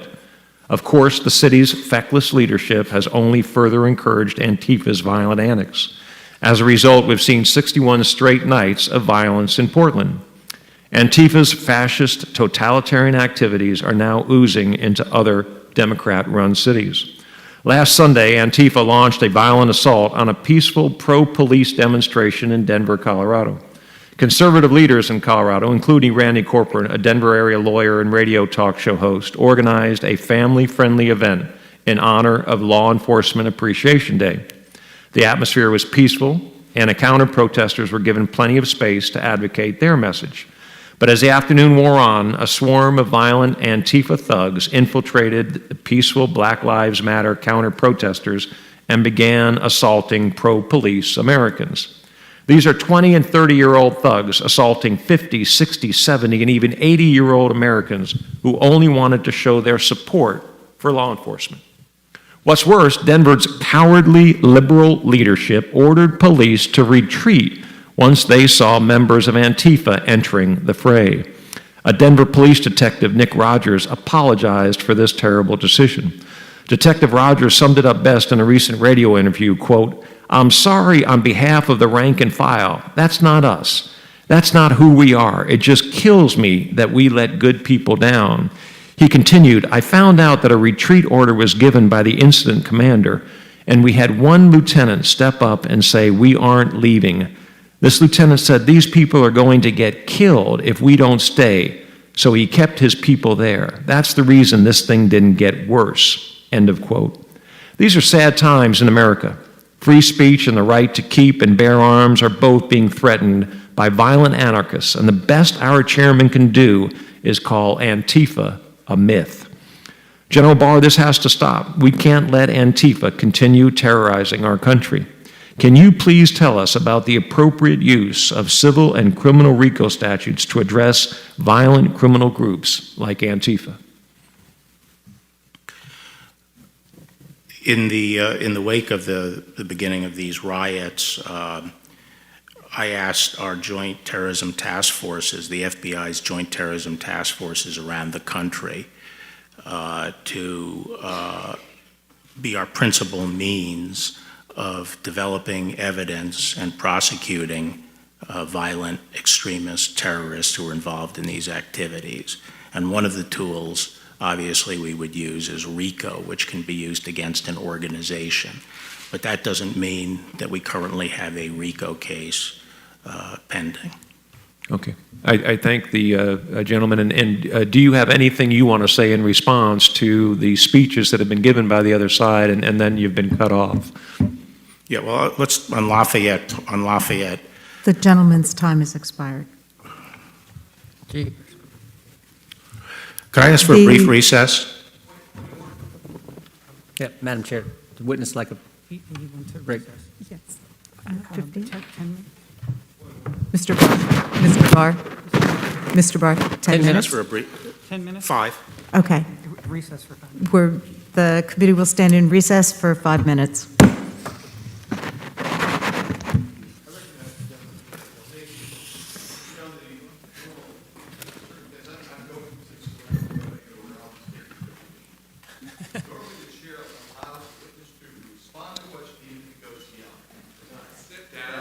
The committee's in recess, sir.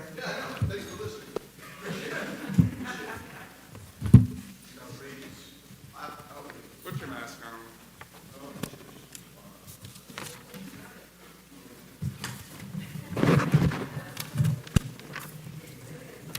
Like real temper tantrum.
committee is in session. The chair recognizes Mr. Deutsch for 5 minutes.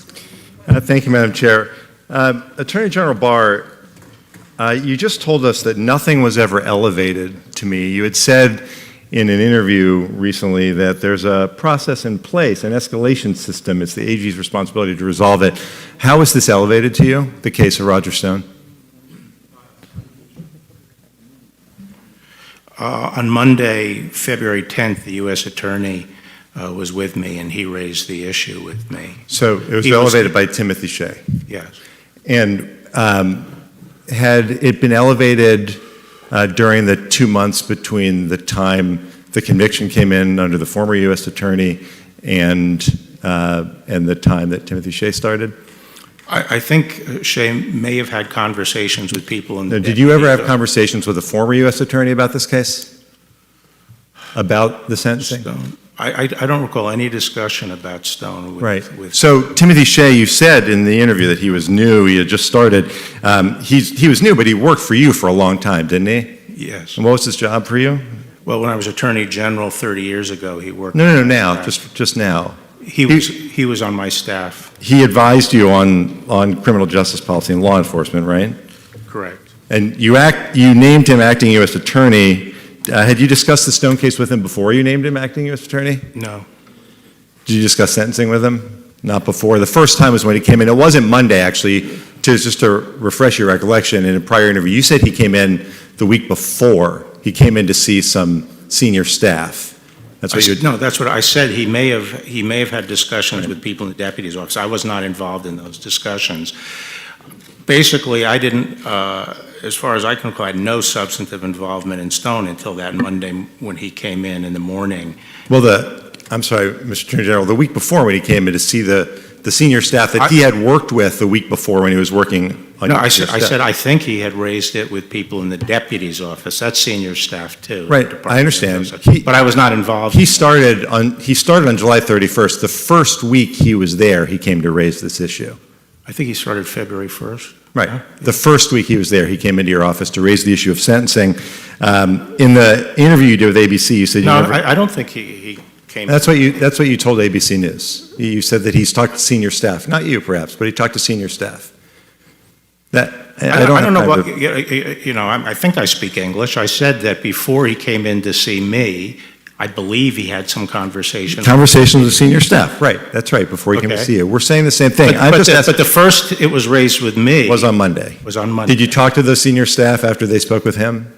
I think at a 9 o'clock meeting, they said that he was trying to work something out on sentencing, and he was actually optimistic that something could be worked out. So I didn't really think of it as an issue until that Monday when he told me that prosecutors... He filed the sentencing memo, and the sentencing memo called for 7 to 9 years. It's the policy of the U.S. Attorney's Office to suggest a specific guideline range, which they did, and then you overruled the line prosecutors. They asked for a lower sentence, and you gave some reasons. You talked about health. Health is to be considered only for an extraordinary physical impairment. Did that apply to Roger Stone, Mr. Attorney General? That's what the guideline said. Well, actually, I can't reveal all the information. I'm not asking what his health was, but did that apply? No. Okay. And did what apply? His health. Was that the reason? Health is a reason to. I know. Is that the case? Is that the reason for Roger Stone? For you're asking for a lower sentence. Let me go on. It says age. Let me go on. Hold on 1 second. Age can be consideration. It says only if it creates conditions that are of an unusual degree and distinguish the case from typical cases. He was 67. The judge agreed with me, Congressman. No, that's not what I'm asking. I'm not asking you that. The judge agreed with me. I'm not asking whether. I know you're not asking. I'm not asking you that. And the issue here is whether Roger Stone was treated differently because he was friends with the president. When you asked to reduce the sentence, you said enhancements were technically applicable. Mr. Attorney General, can you think of any other cases where the defendant threatened to kill a witness, threatened a judge, lied to a judge, where the Department of Justice claimed that those were mere technicalities? Can you think of even one? The judge agreed with our analysis. Can you think of even one? I'm not asking about the judge. I'm asking about what you did to reduce the sentence of Roger Stone. Yes. Can you think, Mr. Attorney General, he threatened the life of a witness. And the witness And said you he view didn't that feel as threatened. a technicality, Mr. Attorney General. Is there another time Can I when answer that the has question? happened? Can I have just a few seconds to answer Sure, the question? I'm asking if there's Okay. another time In this all the case, time at the Justice Department. the judge agreed You with won't our answer my question, The Mr. judge Attorney agreed with General, our- and it's unfortunate. And the appearance is that, as you said earlier, this is exactly what you want. The essence of rule of law is that we have one rule for everybody, and we don't in this case because he's a friend of the president's. I yield back. Gentleman yields back, Ms. Roby. Mr. Attorney General, thank you so much for being here with us today. I'm a member of both this committee as well as the Appropriations Committee, and I've been able to see firsthand both the funding and the operation of the department. Additionally, before I was elected to Congress, I served on the City Council in my hometown of Montgomery, Alabama. And I've witnessed the importance and the value of various Justice Department grant programs and the resources to state and local governments. For example, the Alabama Fusion Center, which is designed to combine information between federal, state, and local government, private sector entities, and the intelligence community, has been a recipient of these federal grants. And the Alabama Fusion Center is also responsible for the Alabama Center for Missing and Exploited Children, and has done a great job in work in combating child exploitation. Do you believe that Congress is adequately funding programs that provide state and local agencies with the tools that they need to be effective in preventing and pursuing crimes such as child exploitation and human trafficking, particularly over the internet? I think we could always use more resources for that, Congressman, but if I could just have a moment of your time to respond to these questions here on that were being asked about the Roger Stone sentencing. The U.S. Attorney came to me and said that the 4 aligned prosecutors were threatening to resign unless they could recommend 7 to 9 years. But there was no comparable case to support that. It would have been a very disparate sentence. All the cases were clustered around 3-year sentence for that. And the way they had gotten to the 7 to 9 was by applying an enhancement. And there are debates all the time within the Department of Justice about the proper calculations under the guidelines and whether a particular enhancement applies or doesn't apply. And those are usually worked out and resolved. But here they were saying that they were taking an enhancement that has traditionally been applied to mafioso and things like that, threatening a witness, and they were applying it to him because he had a phone call at night where he told a witness that if you want to get it on, let's get it on, and I'll take your dog. And we felt that that technically could apply, but in this case, it really didn't reflect the underlying conduct. And the overarching requirement at the Department of Justice is that we do not presume and automatically apply the guidelines. We make individual assessments of the defendant and what is really just under the case, and nothing that is excessive. And these individuals were trying to force the U.S. Attorney, who was new in the office, to adopt 7 to 9. And I made the decision, no, we are going to leave it up to the judge. And that later, when that was not done, that evening, I told people we had to go back and correct that the next morning. So that's the sequence of events. But at the end of the day, the proof of the pudding is in the eating. The judge said she would not have gone along, she didn't think, with the first recommendation because the enhancement artificially inflated the exposure of the defendant, and she came out exactly where I had come out. So at the end of the day, the question is fairness to the individual, and even though I was going to get a lot of criticism at the end of for doing that, I think at the end of the day, my obligation is to be fair to the individual. Thank you for permitting me. Yeah, I'm happy to have yielded you time to respond. That being said, Mr. Attorney General, as I am a departing member of Congress and have just a few short moments left, I just want to express to you in the department how important this issue that I originally asked you about is to me, both as a member of Congress representing my constituents in Alabama, but also as a mother of two beautiful children. And I am increasingly alarmed about the way that children are just one click away from being on a website, a forum, or a chat room, or a social media site where bad actors may be lurking. And whereas I only have a few short seconds left, I would just ask you in the time that I have left in Congress that we could continue to work together to combat child exploitation and human trafficking, and I appreciate all the work that you're doing on this. Absolutely, Congresswoman, and as you know, one of the most difficult issues coming up is encryption, because as this material gets encrypted in the chat rooms and the areas where they groom these young children, once it becomes encrypted, it'll be very hard for us to police it. Right. Thank you so much. I yield back. Thank you. The gentlelady yields back. Ms. Bass? Attorney General Barr, when it comes to police engagement, last August when speaking to the National Fraternal Order of Police, you shared your views on police engagement with the public. You stated, and I quote, "Underscore the need to comply first, and if warranted, complain later. This will make everyone safe, the police, suspects, and the community at large, and those who resist must be prosecuted. I repeat, zero tolerance for resisting police. This will save lives." Do you stand by that statement? Yes, I think it's very important that A zero tolerance attitude is costing lives, not saving them, especially in communities of Well, color. I'm not saying that. I reclaim my time.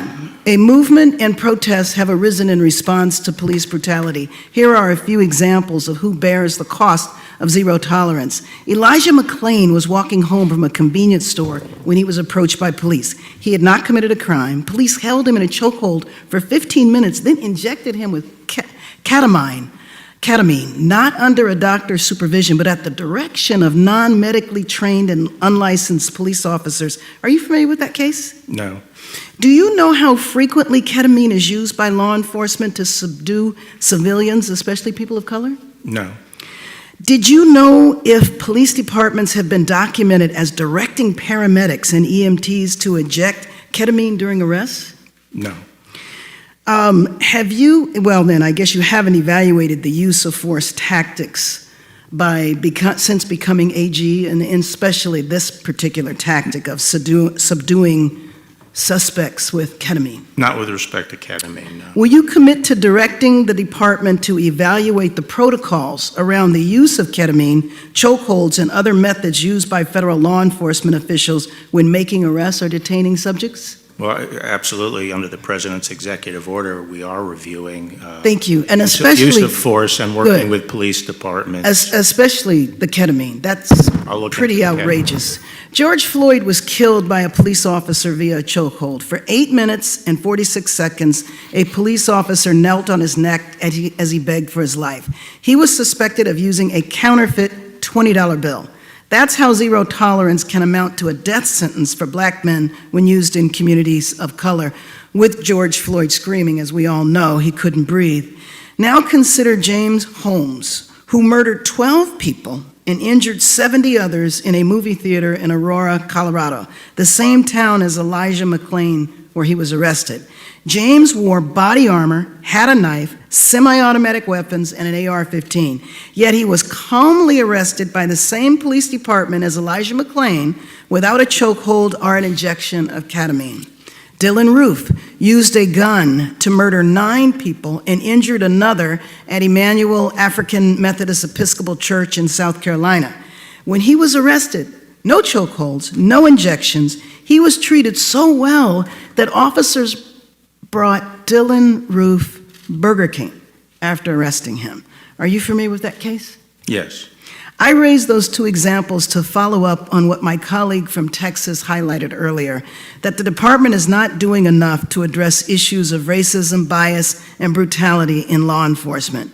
When someone who commits mass murder is calmly arrested and served Burger King, while a young man walking down the street is placed in a chokehold and injected with ketamine, then dies. You said that under the executive order, the administration is looking at chokeholds. What have you determined so far? Well, we're setting up a system of certification of police departments, and part of what our charter is to come up with criteria that will be used for certification, including limitations on use of force, specifically including chokeholds. So in the George Floyd Justice and Policing Act, part of it called for a national registry of law enforcement officers as a resource for police chiefs to determine who are the best candidates for jobs. As you may or may not be aware, Tamir Rice might be alive today if the police chief who hired him had known that that police officer had been fired from another department. What is your view of a national registry of law enforcement officers? The second aspect of the President's executive order is to set up a database like that so that all determinations of excessive force around the country go into that database, and if police departments aren't reporting that information, they wouldn't be certified. So we do believe in one national point where you can go in and get determinations of excessive force on law enforcement candidates for jobs. Good, thank you. And I do want to comment on part of your opening statement when you were saying that after the Jim Crow period, that our justice system was equal. And I don't believe that that's the case. I said the laws were made equal. The laws are made equal. They are certainly not applied equally. We do have systemic problems in our law enforcement system, our criminal justice system on every level.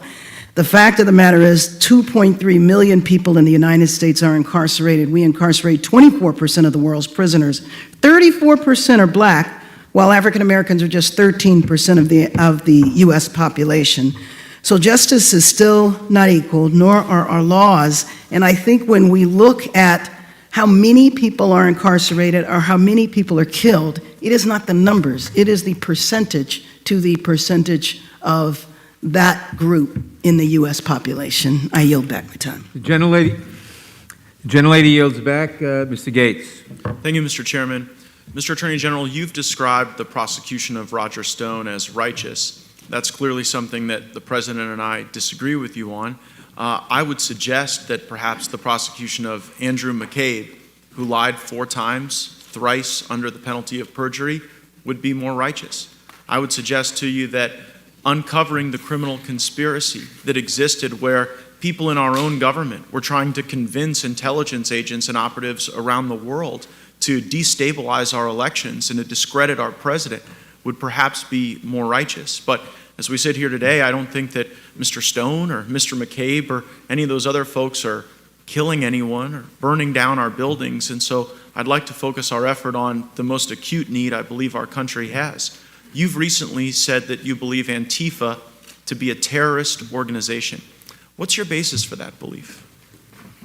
I'm not sure I said terrorist organization. I said we're investigating it as domestic terrorism. But Antifa, there are a number of violent extreme groups in the United States, and they're across the spectrum. Antifa is heavily represented in the recent riots. That's not to say they're the only group involved. And they have been identified as involved in a number of the violent mob actions that have taken place around the country. And Mr. Attorney General, I saw the chairman of the Judiciary Committee recently say that Antifa is a myth, that their involvement in this violence isn't something that is real. What's your reaction to the chairman? Well, I don't think it's a myth. Antifa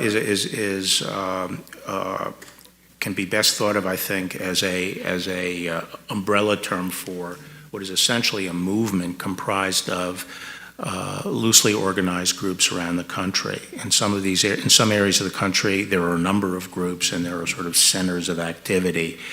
The groups, as I say, are loosely organized, but they are definitely organized.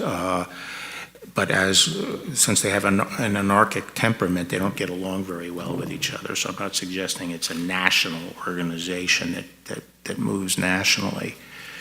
They tend to get organized for an event, and there's a lot of organization right before an event occurs, but we see a lot of the organization during the mob violence. And that is a really important distinction when determining how to apply particularly our RICO laws to an organization like this. If Antifa is merely something that inspires people to go out and commit violence, that strikes me as legally distinct from Antifa being an organizing influence to assist people in committing crimes. One question I get from my constituents as they watch the death and violence and disruption and chaos in Seattle and in Portland and in other places is whether or not there's a risk that that could metastasize to other areas of the country. Have you given consideration to the risk that might befall other American communities if the Department of Justice were not to take action to protect and preserve federal property in places like Portland? Yes, absolutely. You know, we are concerned about this problem metastasizing around the country.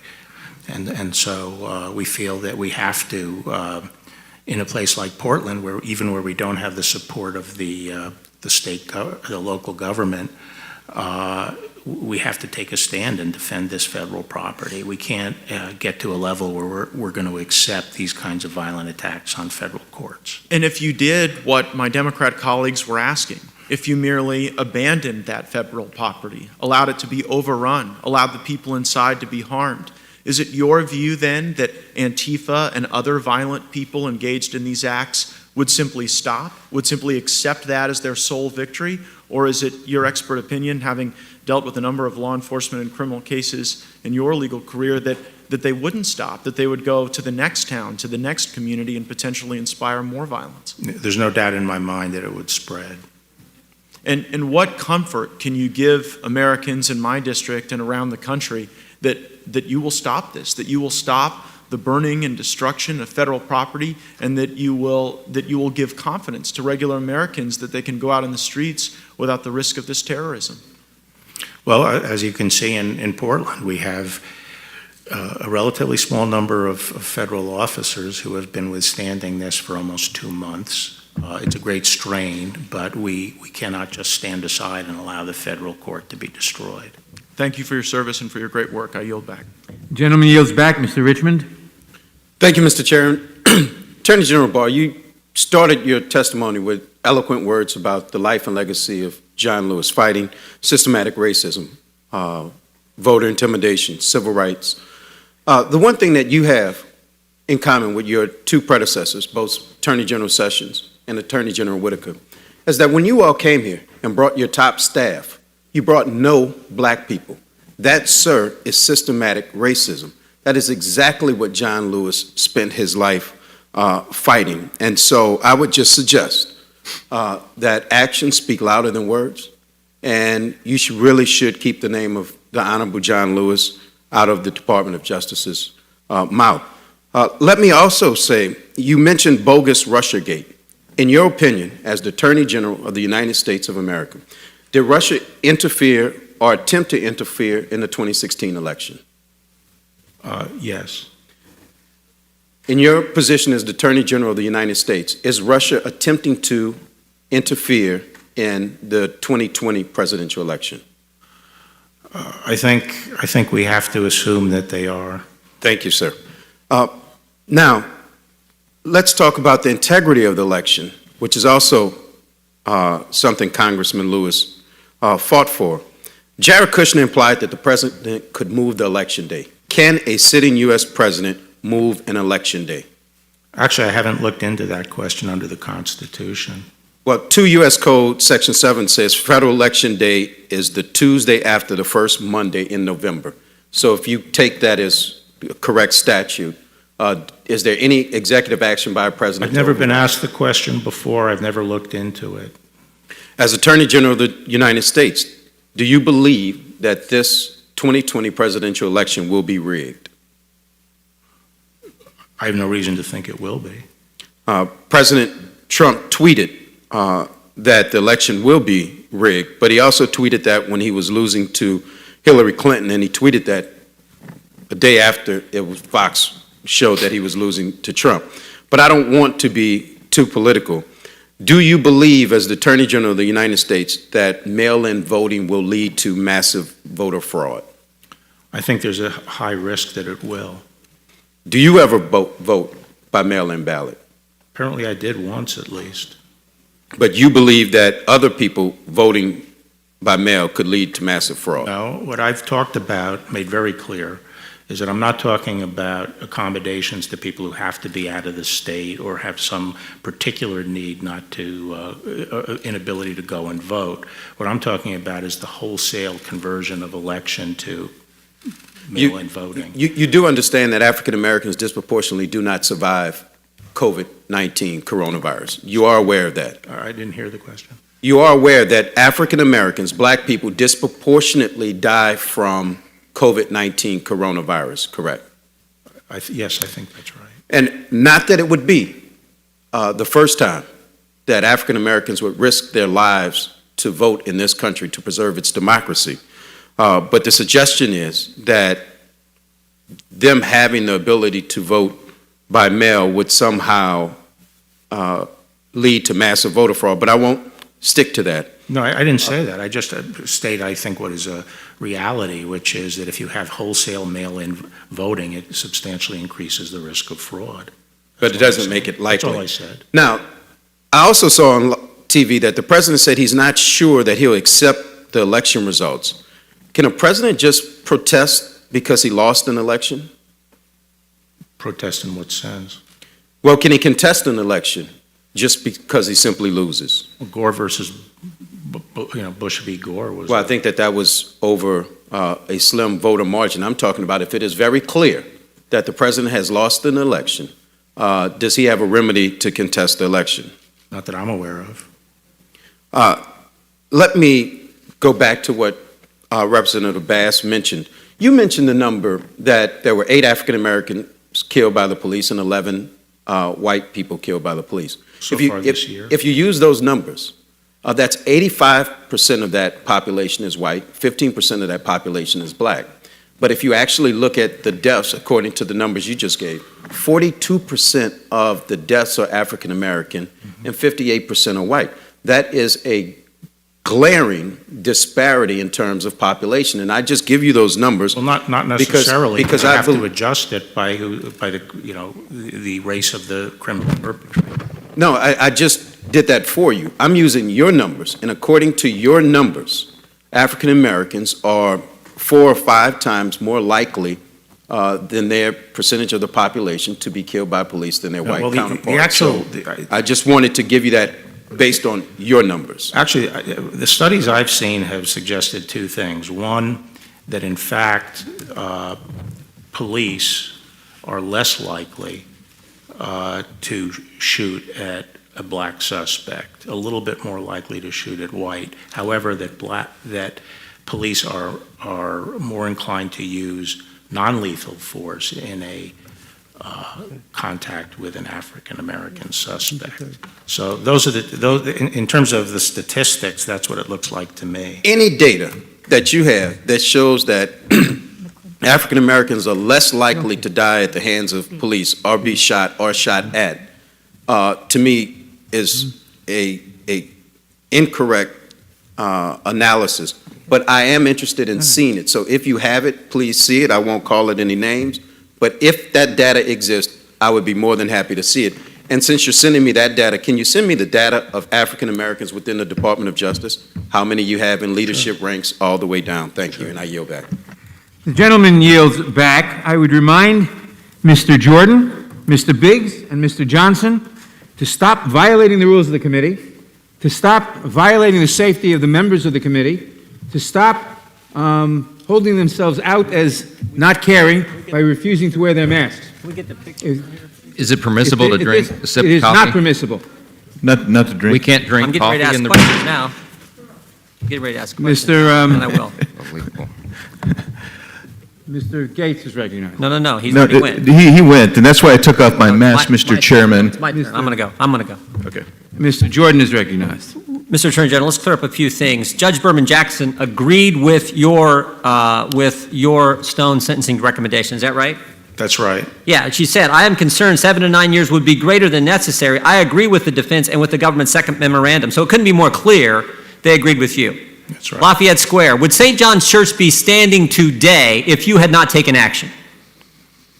Well, I think that was on Sunday. That was on Sunday night, and I think law enforcement did use tear gas. My understanding is that night to clear the way so that the fire trucks could get in to save St. John's Church. The church historical. That was on Sunday night, though. Understand the time frame, but would it be standing today if there had not been action taken by federal law enforcement and local law enforcement? Right. 38 people unmasked Michael Flynn's name 49 times in a 2-month time frame. 7 people at the Treasury Department unmasked Michael Flynn's name. Is this an issue that Mr. Durham is looking into? I've asked another U.S. attorney to look into the issue of unmasking because of, the high number of unmaskings and some that do not readily appear to have been in the line of normal business. Wait a minute, I want to be clear. So there is another investigation on that issue specifically going on at the Justice Department right now? Yes. Wow, that's great. So Mr. Durham is looking at how the whole Trump-Russia thing started. You have another U.S. attorney. Can you give us that U.S. attorney's name, or is that something you're comfortable doing? Or? John Bash of Texas. John Bash of Texas is looking specifically at the fact. At unmasking. 38 people, 49 times unmasked Michael Flynn's name, and probably other unmaskings that took place in the final days of the Obama-Biden administration. Is that accurate? Actually, a much longer period of time. Even before that? Yes. Thank you, Mr. I appreciate that, and that's information that the committee did not know. Are peaceful protests violent, Mr. Attorney General? No. Do peaceful protests destroy businesses? No. Do peaceful protests injure officers? No. Do peaceful protests attack civilians? No. Do peaceful protests burn down buildings? No. The video we played, it's hard to watch. It's really hard to watch to see that happening in our great country. But there was the start of it was almost laughable, where you have the reporter saying, as a building is burning behind him, it's not generally speaking an unruly protest. It's mostly just a protest. I mean, it's almost laughable when you have the reporter saying, I guess he's saying it's not a fire, it's just a burning building. I guess he's saying it's a peaceful burning building. A few weeks ago, well, let me ask you this. I want to go right to this. Is defunding the police a rational policy? No, I think, if anything, I'm more concerned that the police be adequately funded today and get more resources. A lot of the things we need to do to address some of the concerns people have about what they saw in Minneapolis are going to take some resources, some of the training that we have to do. And one of the difficulties in our country, it's not a difficulty, it's a fact, we have 18,000 law enforcement agencies. Most of them are very, very small. And so we have to find a way of training, making sure the training is pushed out. Is it dangerous? Dangerous to defund the police? It's extremely dangerous. Extremely dangerous. And some of the ordinances you're seeing cities pass are also dangerous. Are you familiar with the letter that Chief of Police of Seattle, Carmen Best, sent to business owners and residents in that city? Yes, I am, saying that, she cannot protect, she can't do her job. Her police force cannot do the job because exactly what she said. Gives officers the policy they're trying to pass. Thank goodness the court stopped it. The policy they're trying to pass gives officers no ability, and she emphasized no, not us, not you, Mr. Attorney, not me, gives officers no ability to safely intercede to preserve property in the midst of large, violent crowds. Mm-hmm. She also said in that letter, and again, she's taken the leadership and responsibility to tell the business owners, the citizens, that she's supposed to serve.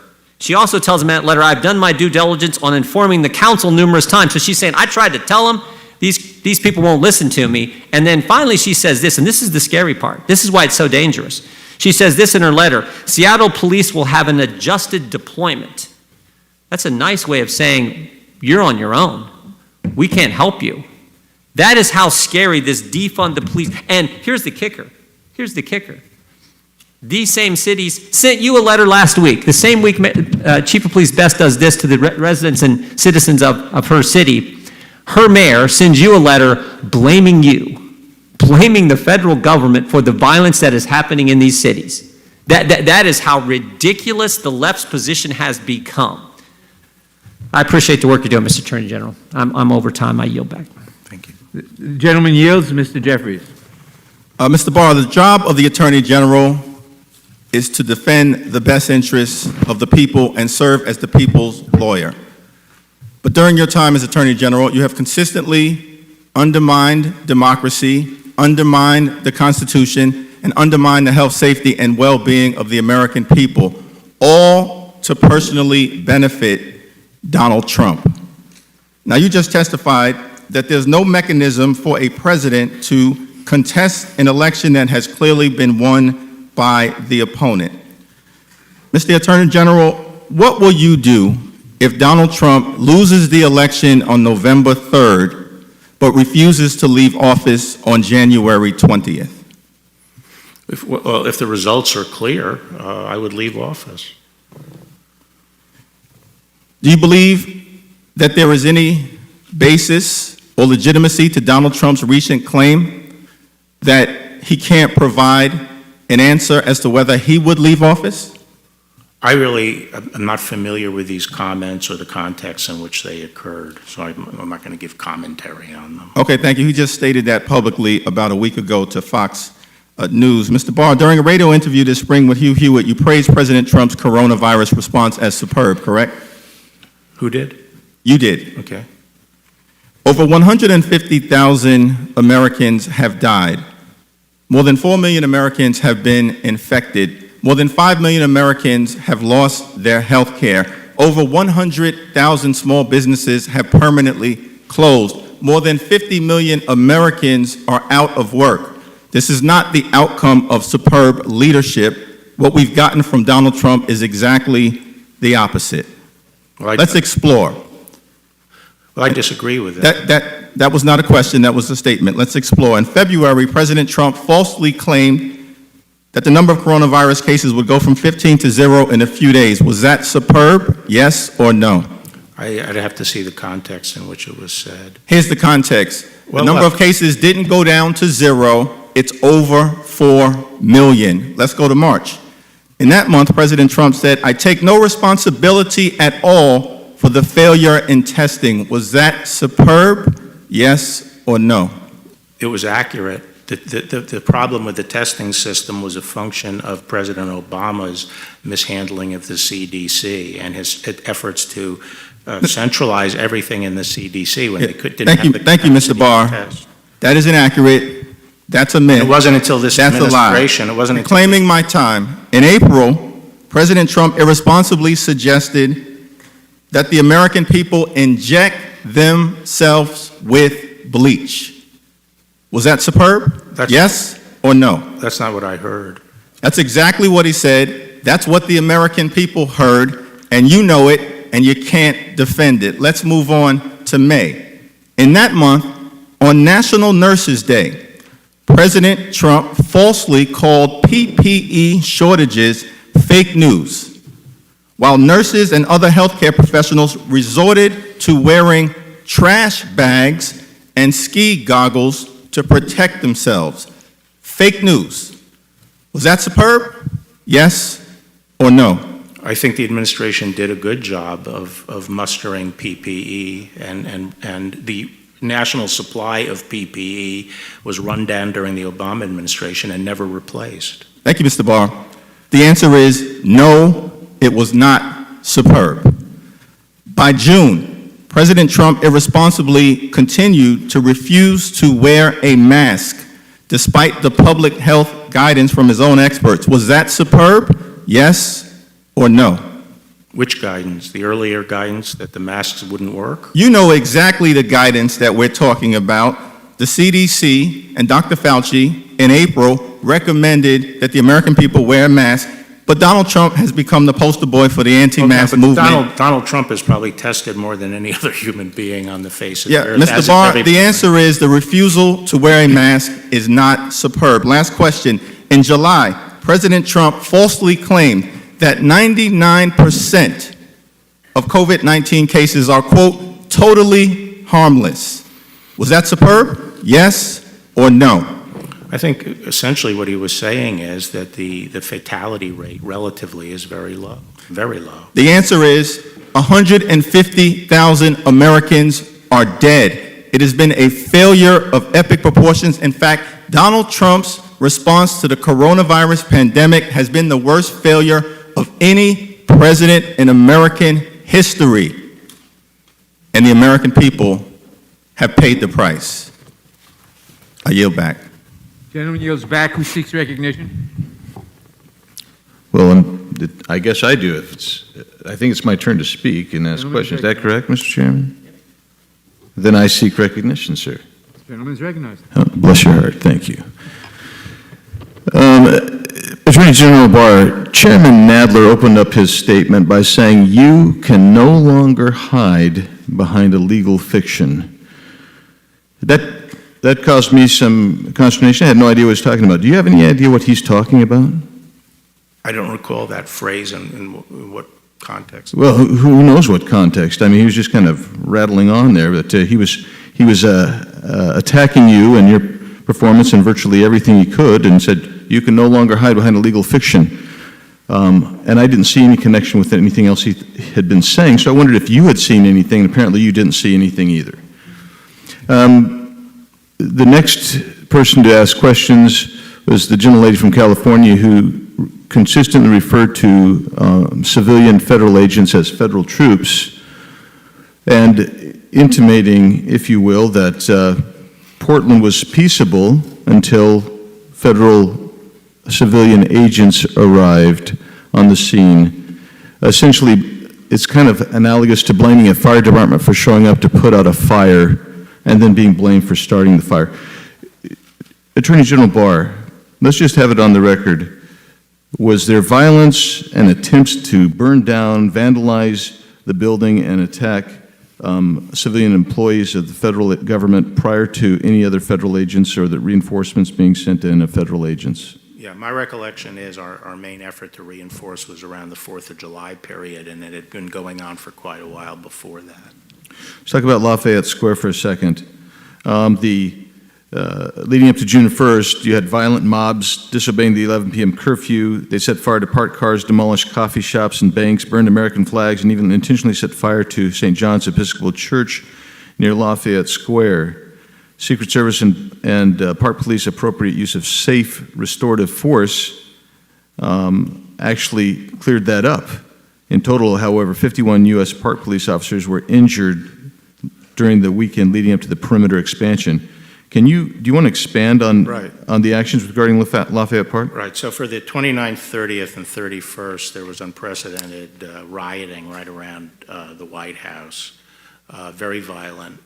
During that time, as you say, about 50 Park Police and a comparable number, is my recollection, of Secret Service.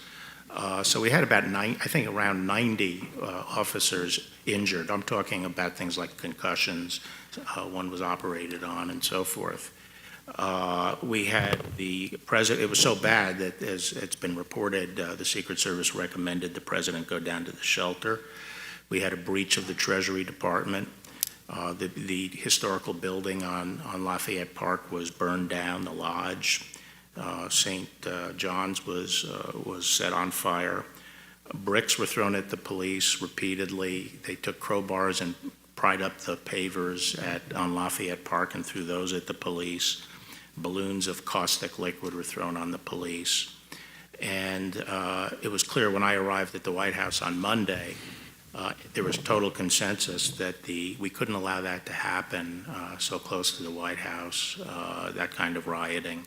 And therefore, we had to move the perimeter out 1 block and push it up toward I Street. And there was already a plan in being at that point that the Park Police and the Secret Service had worked out the night before, which was to put the perimeter further away and then give them time to put a non-scalable fence across the northern part of the park.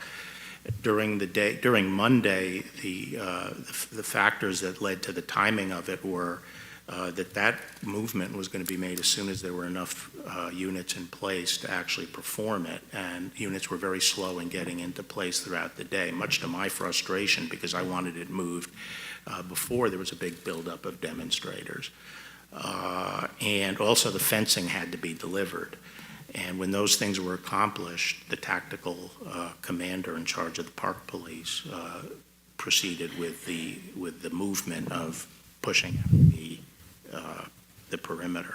So this was something conceived of long before and didn't turn on the nature of the crowd, although I would say the crowd was very unruly. And while the tactical considerations were made by the park police, they tried to respond to the situation. To say that this had to do with a photo op is, and I don't mean to analogize this to a military operation, but it's akin to saying that we invaded the Philippines in World War II so Douglas MacArthur could walk through the surf on the beach.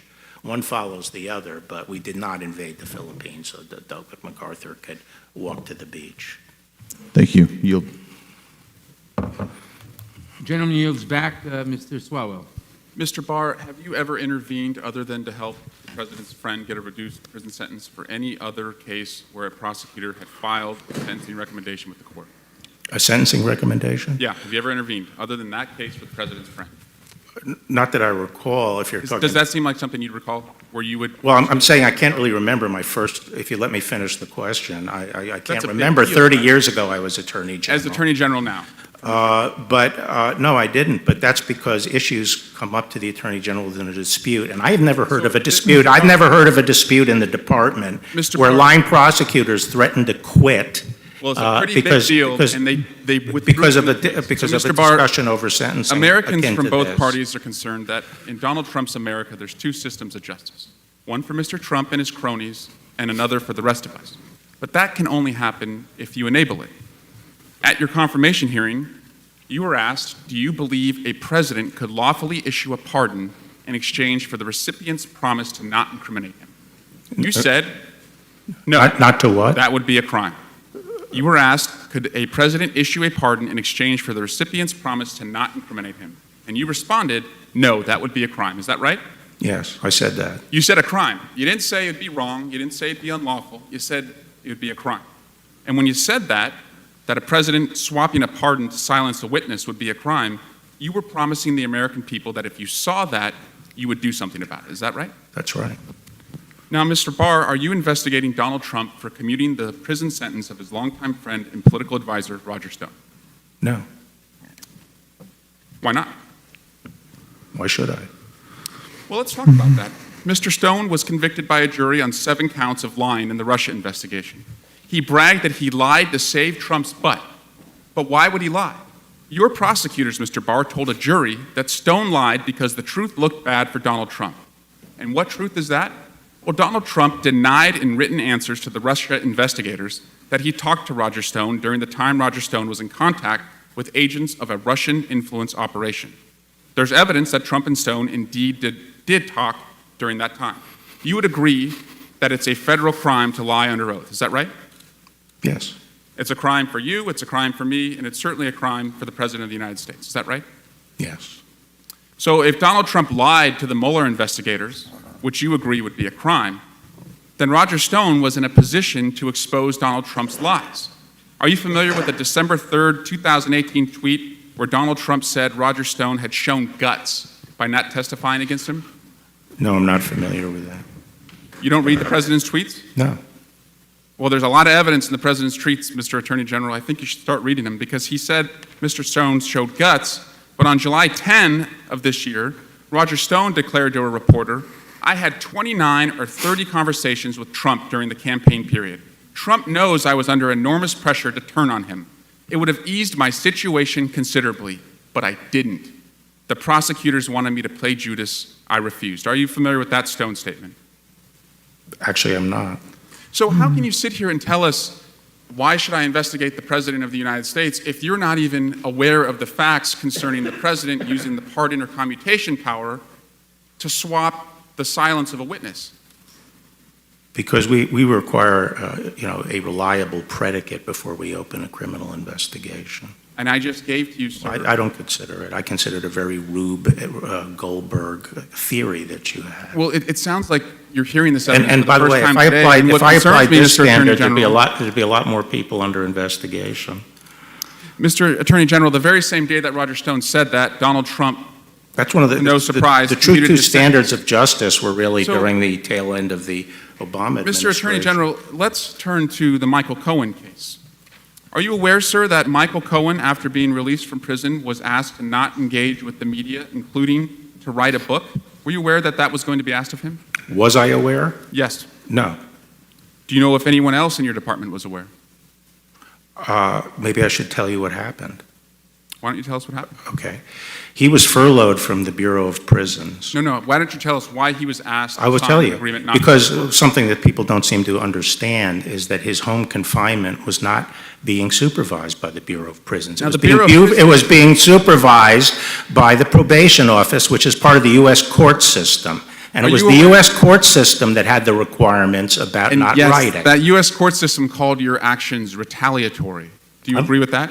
No, so all I know is what has been said in court before the judge and in the record, which is that the individual was then called by the U.S. court system saying that this guy Cohen is uncooperative, he's not agreeing to the conditions. And at that point, a Bureau of Prisons person made the decision that he was no longer eligible for home confinement. Conditions that a federal judge said no other inmate had ever been asked of in his experience. Mr. Barr, you told ABC News that the president's tweets sometimes make your job impossible. But sir, your job is only impossible if you enable the president's corrupt schemes. And I yield back. Thank you, Mr. Chairman. Mr. Attorney General, the Constitution says the President shall have the power to grant reprieves and pardons for offenses against the United States, except in cases of impeachment. Do you note any other limitations in the Constitution on the President's power to pardon? No. Has the President exceeded that power? No. My colleague from Georgia, Mr. Johnson, implied that in challenging the sentencing recommendation of Roger Stone, you were doing the bidding of the President. He didn't want to hear your response. I would. Well, no, I was, Roger Stone, I never discussed our sentencing recommendation with anyone outside the Department of Justice. It was a very condensed period of time. I first heard, I made the decision that we shouldn't take a position as to the precise sentence, but should leave it up to the judge. And we should not affirmatively advocate for 7 to 9 years. And I made that on Monday, the 10th. And that night we filed, the department filed, and it didn't reflect what I had decided. So that night I told people we had to fix it first thing in the morning. So we did. As soon as I got in, we went forward with a plan to file.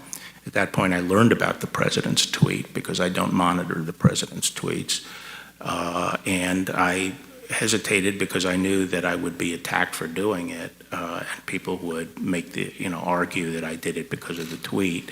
But I felt at the end of the day, I really had to go forward with our filing because it was the right thing to do, and I'm glad the judge agreed with it. We're learning more and more about the targeting and prosecution and extortion of Michael Flynn by partisan officials at the FBI. No one has been held accountable for this grotesque abuse of power. Knowing that agents with a political agenda can take anything that someone says, edit it, misrepresent it, prosecute it, and then extort confessions by threatening family members, and to do so with impunity, why would anyone in his right mind ever want to talk to an FBI agent again? Well, I don't, I haven't reached judgments, and I'm not suggesting that all those facts you set forth are true, and we have not, at this point, challenged the actions I've defended the actions of the prosecutors in this case in court. The order of business right now is, knowing what we know now, we don't think any of the U.S. attorneys in the department would have prosecuted this case, partly because of the behavior of the FBI, but also because the evidence is not there to prove it beyond a reasonable doubt. And part of what I'm trying to establish is that we will use the same standards for everybody before we indict anybody. And this goes for both sides. We won't prosecute anybody unless there's proof beyond a reasonable doubt that they committed a crime. And not some kind of esoteric made-up crime, but a meat and potatoes crime. For more than 3 years, the most powerful agencies in our government took information that was fabricated by agents of a political campaign that they knew was fraudulent, used it as justification to launch an investigation alleging treason against a presidential candidate, then leaked the existence of that investigation in a manner that was clearly calculated to affect the outcome of the election, and then failing that, used it in a largely successful attempt to obstruct the duly elected president. Are you going to be able to right this wrong before it becomes a precedent for future election interference by corrupt officials in our justice and intelligence agencies? You know, I really can't predict that. I think, as you know, John Durham is looking at all these matters. COVID did delay that action for a while, but he's working very diligently. And, you know, justice is not something you order up on a schedule like you're ordering a pizza. Well, there are many of us who are concerned that if you were succeeded by someone like Keith Ellison as Attorney General, that this will become an institutionalized practice and the investigation of Mr. Durham will simply go away. I understand your concern. One more thing, a term we keep hearing from the left is, oh, these are mostly peaceful protests, mostly peaceful.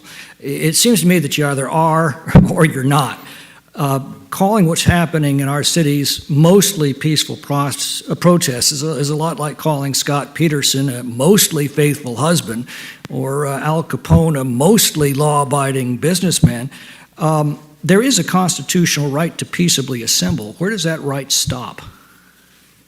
When it becomes violence, criminal activity. You know, and that's the challenge here. I mean, you have a lot of people who are out protesting and demonstrating, and that's important First Amendment activity that we believe strongly in and try to protect. The particular violent opportunists that are involved here get into those crowds and then start engaging in very violent activity and hijack it. And a lot of protesters have been telling law enforcement and providing information to us about these people who are not with them, they're not demonstrators, but they're coming in. And a lot of the demonstrators leave when that happens because they see what's happening themselves.